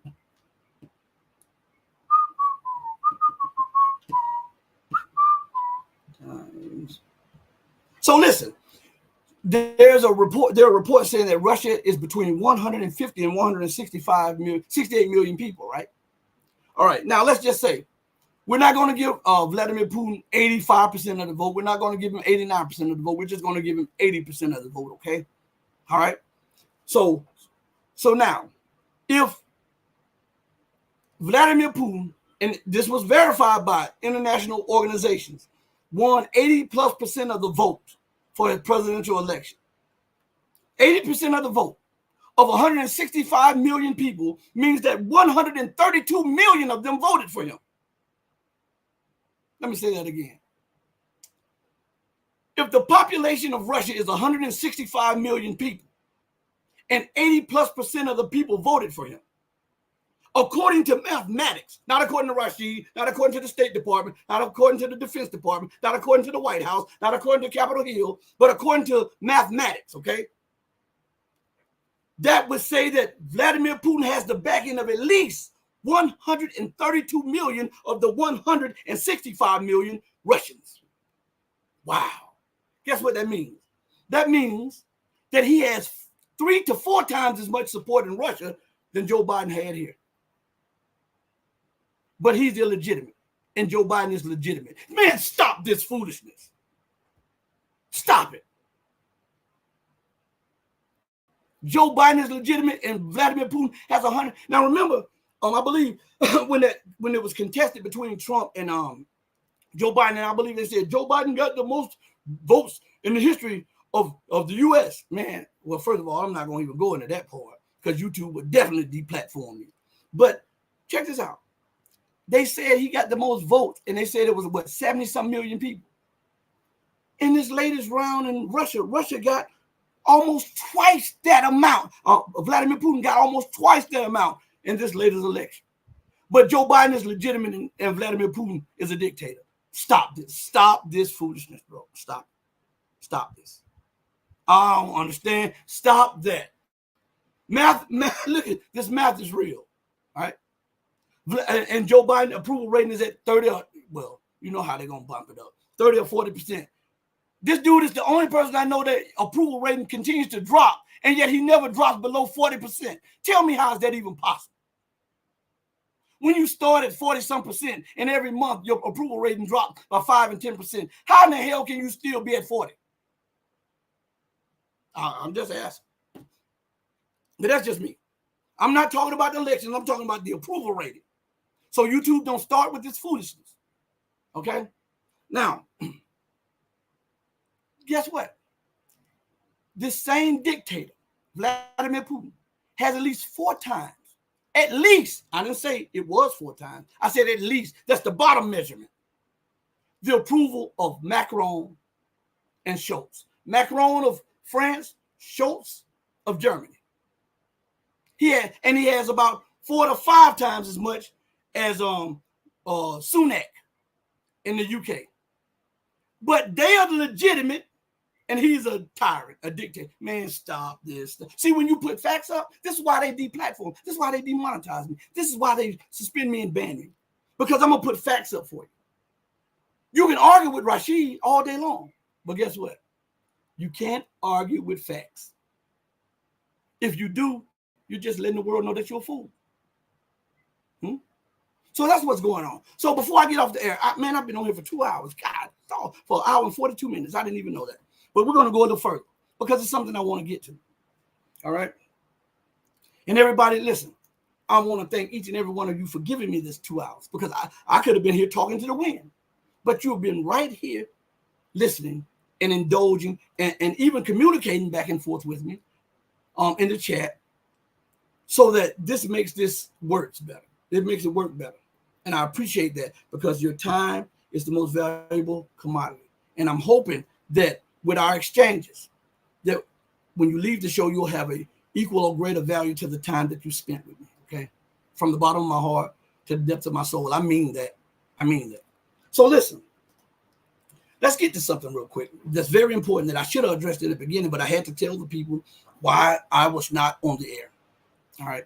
And so remember what I said. I got to keep saying this. If I'm not on the air, or if you don't see, listen, if I'm not on the air by 3 days, or in 3 days, or if you don't see a video put up, like a clip video put up on the site in 3 days, then that means I'm suspended, and you should go start looking at Odyssey and Rumble. And also, we're going to start. I've been trying, and we're finally breaking through. We're going to start doing live streams. We're doing live streams on Patreon, but we're going to start doing free live streams for the subscribers and then live streams for everybody over there. We're going to try to start doing that in the coming weeks, okay? And so I also want to say Demetrius Lascaris told me to get with him. He'll be on the platform sometime. God willing, he'll be on the platform this month. We're going to try to have Carl Czar back on. We're going to have a few other people back on if the powers that be permit. Because I know, I won't say a name, but I have private messages that can prove what I'm saying. But I have a person who was in government. You'll know who he is. I won't say who we went back and forth. All right. We talked behind the scenes. And they were going to come on the show, but they said it wasn't the time for them to come on the show because of what was going on and because what the government was doing. And this guy was in the Reagan administration, and he served in the Treasury Department. Number 2. I'll say that. So maybe we'll get him on whenever the pressure is relieved on some of these people, because some of them can't come back on the platform right now because there's too much pressure on them. This is what was conveyed to me privately. Okay. All right. So I'm conveying it to you to let you know. But on this Russian thing, you see behind me, over here, wait, over here on my, you see Lunatic Joe. And over here, you see Russian President Vladimir Putin. All right. And see how God works. I didn't even put that up there. When I got into my dashboard, that was up there. And I asked my son, I said, why did you change my wall screen behind me? He said, Dad, I didn't do that. I just set up everything in your office. He said, I didn't do that. I said, well, how is that done? He said, Dad, I'm telling you, he said, I keep telling you that they are messing with your dashboard. So I left it up there. And the background speaks volumes, right? So they were trying to do some slick and it wind up working to my benefit. See, that's what God does. When you try to hurt a child of his, he'll take what you're trying to do and make it a benefit for that person and a detriment to you. All right? So I noticed lately that Blinken, that Biden, Stoltenberg, and other leaders of NATO have been openly advocating missile strikes on Russia, right? And this is what I wanted to get to, all right? And it won't. I hope it won't be long. I'm just going to try to. Maybe we'll address more of this on the next show.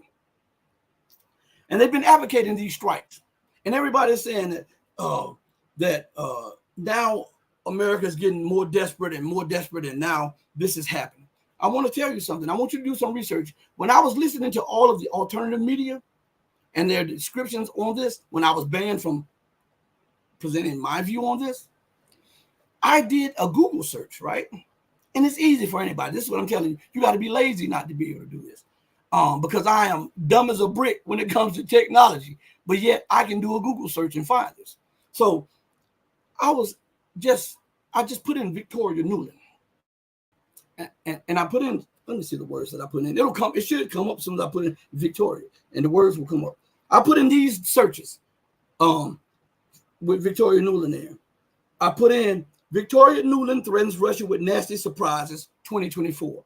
I put in Victoria Nuland retires, then issues threats to Russia. Then I put in Victoria Nuland calls for striking Russia directly. Now, why did I put in those? Because there was something that I couldn't shake. When I was listening to all of the alternative media talking about how more brash U.S. and Western officials are when they're talking about striking Russia, right? And I was saying to myself, this did not originate with Schultz and with Macron and with Sunak and these other leaders of European nations. And I remember a while ago listening to some alternative media, and they were saying that it's good that Victoria Nuland is gone from the State Department, and maybe we can avoid war. And I was just shaking my head when I heard them, because listen, when the people go, that does not mean their policies go. Their policies live longer than they do. To prove what I'm saying, Zbigniew Brzezinski has been dead for years now, right? Has America stopped trying to implement the policy of pulling Ukraine away from Russia to prevent Russia from reemerging as a superpower? Huh? Because when the person dies, the idea dies, then surely the policies would have died, right? So that did not happen. So policies outlive the person most times, right? And they are carried on from administration to administration. Because a lot of you think that if Trump gets in the office, that he'll stop this. But what you don't know is that Trump helped fund the Ukrainian buildup. This does not get talked about. See, I give Joe Biden the business, but I got to tell the truth on Trump too.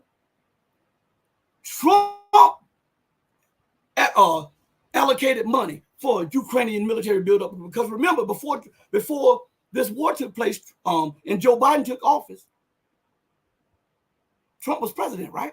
Trump didn't become president in 2014, did he? Huh?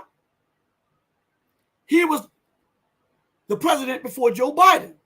So if these things were being pushed from 2014, Trump was in the loop too, wasn't he?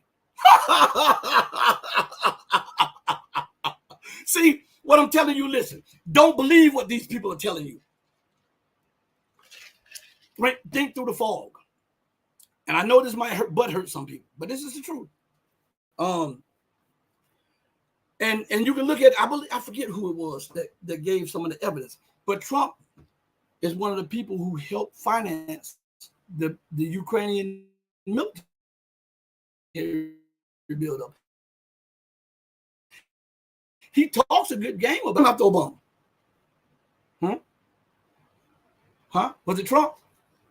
And if Trump comes after Obama, right, or something like that, right, the buildup in the financing did not stop. So who gets the credit for that? It's who was in office at that time. And who was in office at that time? Trump. And so now that Biden is in office, guess what he's done? He's taken it to a whole nother level. All right? Let me see. I see something. Hold on one second. I'm seeing something flashing up. Everybody, give me a second, 1 second. My baby, how you doing today, sweetie? My daughter is walking fast. I took over our truck. So all right, GM.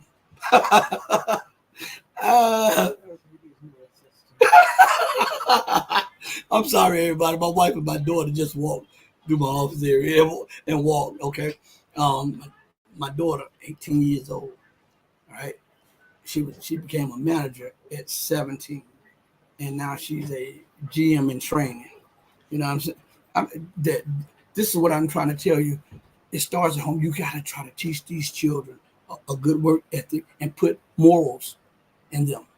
Okay, even as the world is crumbling, remember that you don't owe the world everything, but you owe God. All right, and so your duty as a parent is to make sure that your child is in a better position than you are, and can be a better blessing to others than you are. Okay, my son does the same thing, you know, and I'm proud of my children, you know. But let's go to something. I see something in the chat. Thing is, the advertise. I think that was a misspelling. Advertised missile strikes, but since they did, none have come. Only 3 to 5 drones a day into Russia proper. Now, Tiger, listen. I see what you're saying, but yeah, they advertised the missile strikes. But here it is. Why would they do it? Why would they advertise it? It is because they felt it was pressure on them, but also they felt the need. They became desperate, and they felt the need to put pressure on Russia. Now, in no uncertain terms, this would never have come to be if Russia would have smacked them in the mouth. Okay, you remember? Let me give you an example. Do you remember when America started escalating, right? And started openly being belligerent and saying, we're going to do this and we're going to send, and then they started sending dignitaries to Kiev. See, Russia tries to do things by the UN, but sometimes when you're in war, some of that has to be pushed to the side. Russia's at war against the West in Ukraine, and Russia allows Western leaders to visit Kiev. Remember this, because they cannot come into Ukraine without Russia's permission. And then they get there and they bluster. They have all this bluster in front of them. So listen, had Russia socked the West in the mouth from day one. You remember when they gave them free range to strike everywhere, and they started striking those orphanages and started striking the Head Starts and the schools and stuff with U.S. supplied missiles, and Russia was saying, "Hey, look, don't do that. Those are Russian children." All right. Now, as Ukraine did it, Russia responded, but Russia had evidence that there was Western troops helping, and they were doing it. So Russia should have smacked them in the mouth. Those were still. What was the difference with Ukraine striking Russian children than it was with Western people striking Russian children? See, this is what I don't get. I tell you. The way the politics is set up today, I could not be a politician. I could not be a leader of a country the way things are structured today. Because just like this, and let me give you an example with Pakistan. Okay. If India strikes Pakistan, Pakistan would not hesitate to strike India, right? But if the United States strikes Pakistan, Pakistan goes into this diatribe about, well, hey, you've got to stop doing it. Man, first of all, you have the air capacity, the air capabilities to prevent it. You have the military capabilities to prevent it. What's the difference if you get into a war with India? America's nuclear weapons aren't going to burn any hotter than India's nuclear weapons. I don't get this. America's bullets are not going to kill you more than Indian bullets. See, my mind is on something different. It's the way people handle each other is unreal. You're scared of the U.S. bullets, but you're not scared of Indian bullets, but they do the same thing. Okay, Ukraine strikes the orphanage. Russia fires off strikes in the Ukraine. Then Russia openly says, we have evidence that Western officers are helping. Well, okay, as long as the strikes are in the Donbass, keep the strikes in Ukraine. But when the strikes deviate into Russia proper, then strikes should deviate out of Ukraine. Do you understand what I'm saying? People say, well, this is application of war. No, this is not. This is to put the pause on war. Because when a person sees that you have the same capability as them, you have the same drive and testicular fortitude as them, and they understand that if you do X, Y, and Z, this will be the outcome, guess what that does? That removes all of this bluster, and it brings calmer heads to handle the situation. It does not promote war most times. It deads that thought on pushing war. Because if Blinken for once thought that he would be killed, and I'm not advocating, this is just a thought, YouTube. I'm not pushing this. State Department, I'm not pushing this. FBI, I'm not pushing this. I'm just saying, listen, Blinken is a high official, right? And I could use somebody else. I could use an official from Wang Yi from China. See, so I'm not picking on U.S. officials. I was just using this as an example. So please don't come at me. I'm not advocating. Man, I don't even shoot guns. So don't come at me. Okay. My nature is that of peace, but I can bring war, but I choose peace because that's the nature in which God created the universe, in peace. And that's the way I'm trying to be at peace with everybody. But to be at peace, you got to tell truth. So again, if Blinken felt that his life was on the line, or Wang Yi felt that his life was on the line, right? Don't you think the policies of those diplomats would be somewhat different? If Blinken thought that an attack on China would bring his demise, do you think Blinken would be advocating an attack on China? And vice versa. But long as it can affect others, then they're not too worried about it. So sometimes you have to affect change through actions, right? To prevent a bigger war, you must be able to show that you're willing to go to that level. And that way, it will avoid 90% of the time a bigger war, or World War III or IV, whatever you want to call it. Now, what I was saying to you all is this.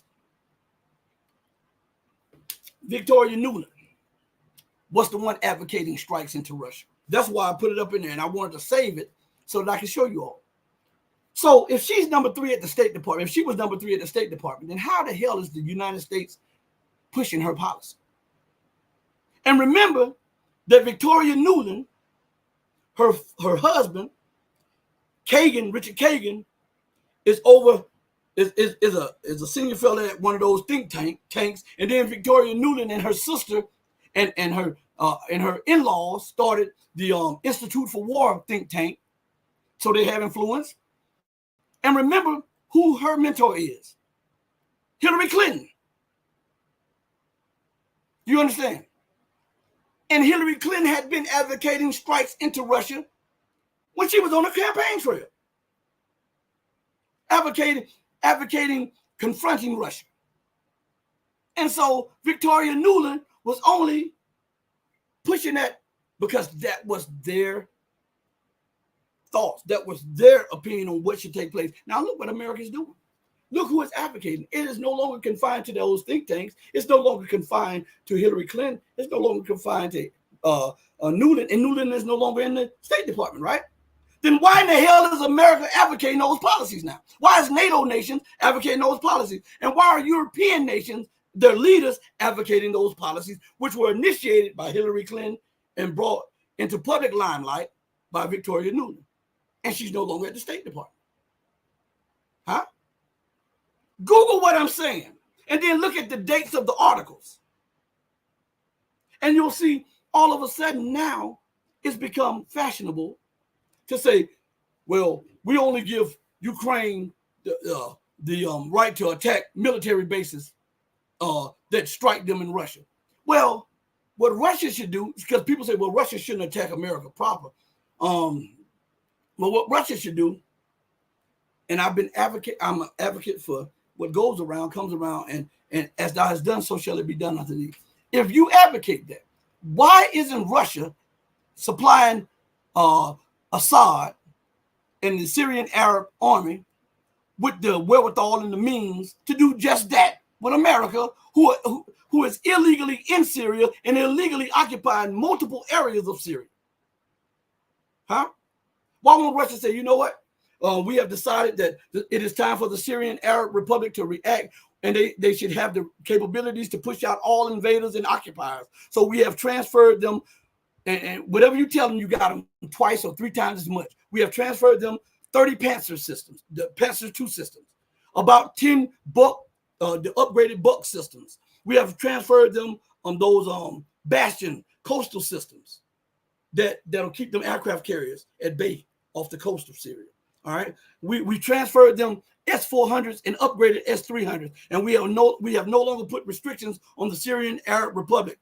We've also transferred them dozens of Iskander missiles and radars, blah blah, all that stuff. Drones, we have transferred them thousands of drones and blah blah blah. And we have also asked Iran to transfer some of their air capabilities, which are their drones and some of their ballistic missiles, some of their radars, and some of their air defense systems to Syria. So now, guess what? If Israel gets out of pocket, Syria can respond in kind. If America gets, if I was Syria, once they were transferred to me, I would shut down my airspace over all of Syria, all of it, all of it. Any plane flying that is not Syrian or Russian will be immediately down. And if that means escalation, then so be it. You're on our soil. You're in our air. And now I have the wherewithal and the capabilities to rebuff you militarily. Or if not rebuff you, at least inflict upon you such a huge price if you engage in escalation in Syria. Do you understand that the Syrian Arab Republic, that nation, is the size of the U.S. state of Washington?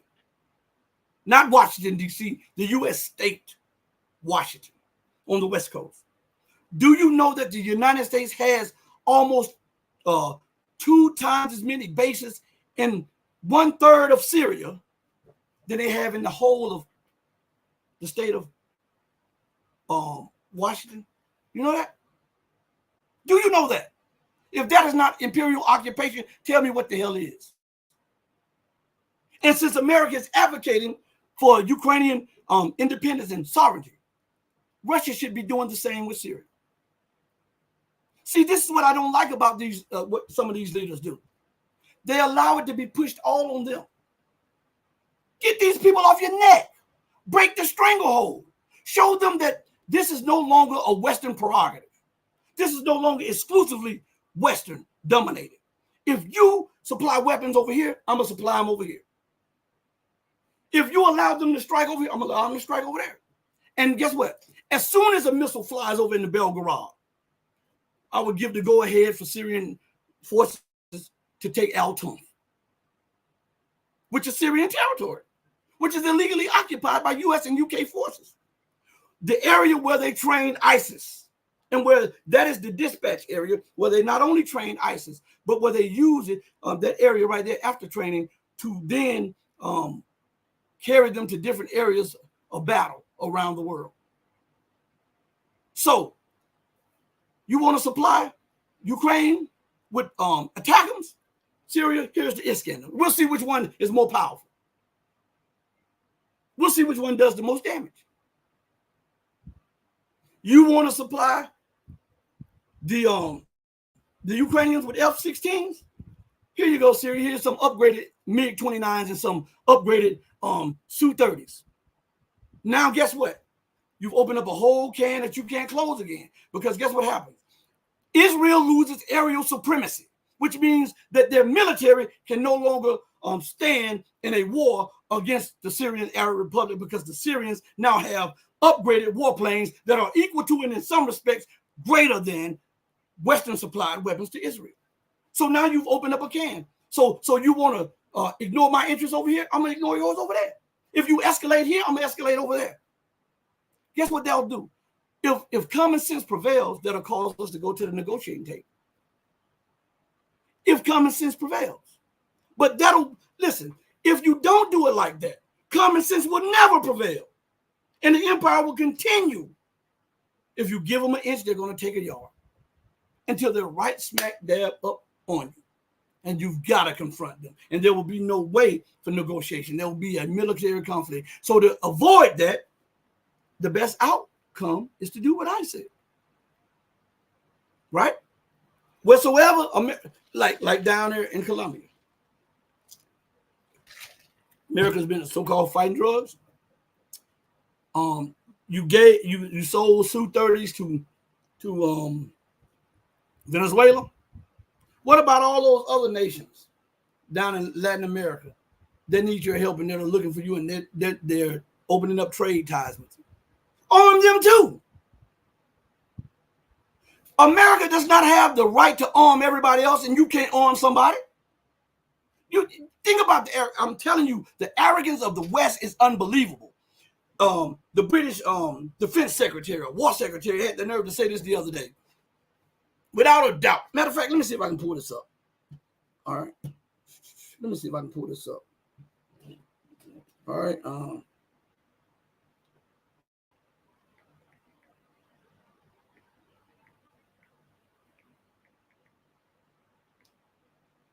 Hold on one second, you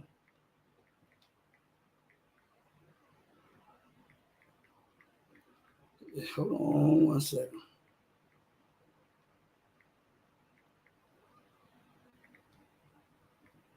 Hopefully it'll go through.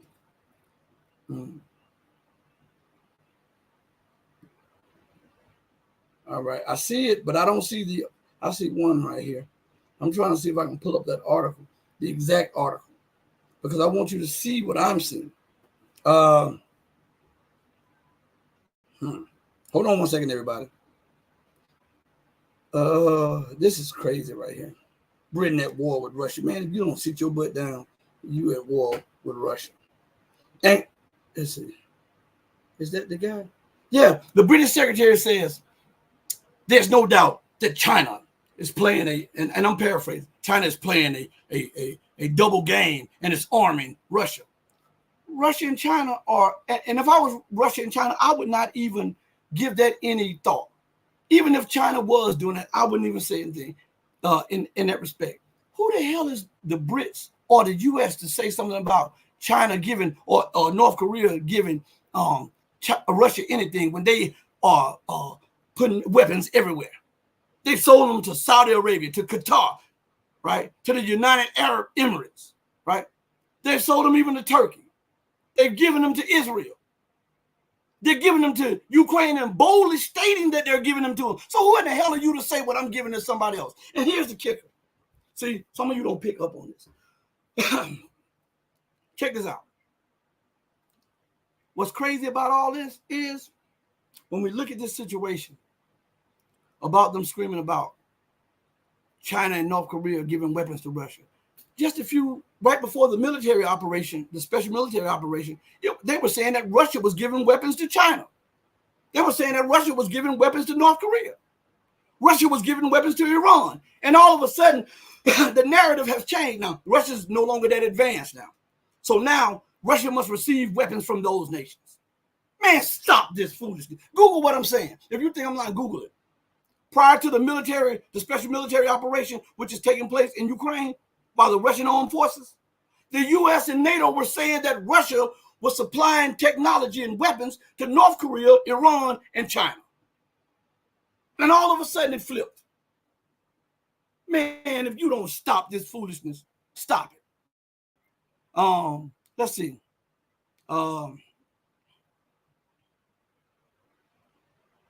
Let's see. But I have that up on my communities tab. He said Bojo recently took a picture with Ukrainian Azov Nazis holding a Nazi flag. That's on our community tab. You can go check it. We put it up there as soon as I saw it. But yeah, that's what I'm saying. With this foolishness that they're talking, when they talk to you, do you not hear imperialism, exceptionalism, and that do as I say and not as I do? Oh, it's okay for all of NATO member states to supply arms to Ukraine. And they'll brag about it. And then they get their panties in a crawl when it comes to the thought that China may be helping its Shanghai Cooperation Organization partner and its BRICS partner. But America doesn't get in the panties when she's helping her NATO partners. Or Britain doesn't care when Britain is helping her NATO partners. But it's a problem if China or North Korea or Iran helps their strategic partner, Russia. Man, I'm telling you, the madness is unreal. But this is what happens when lunatics run the asylum. Man, thank every one of you. Check us out tomorrow on all other platforms. We'll try to stream. We'll be doing something either later on today or tomorrow for Patreon. And then later this week, we'll be doing something for the channel members. And we're going to be doing streams all week long if we don't get suspended or get silenced or get knocked off. So on that note, I want to thank each and every one of you for giving me your time, because time is the greatest commodity and it's an unrenewable resource. So I hope as this show ends that you have come to the conclusion that we've given you an equal or greater payment for the time that you have given to us. On that note, know that I love each and every one of you who loves truth, but know that the true and living God will always love you better. Until we next speak again, of all things, stay righteous. And remember to hit that like button and subscribe and share. Hit that like button, subscribe and share, and go to all of the platforms and do that. That would be greatly appreciated. All right? I really appreciate it.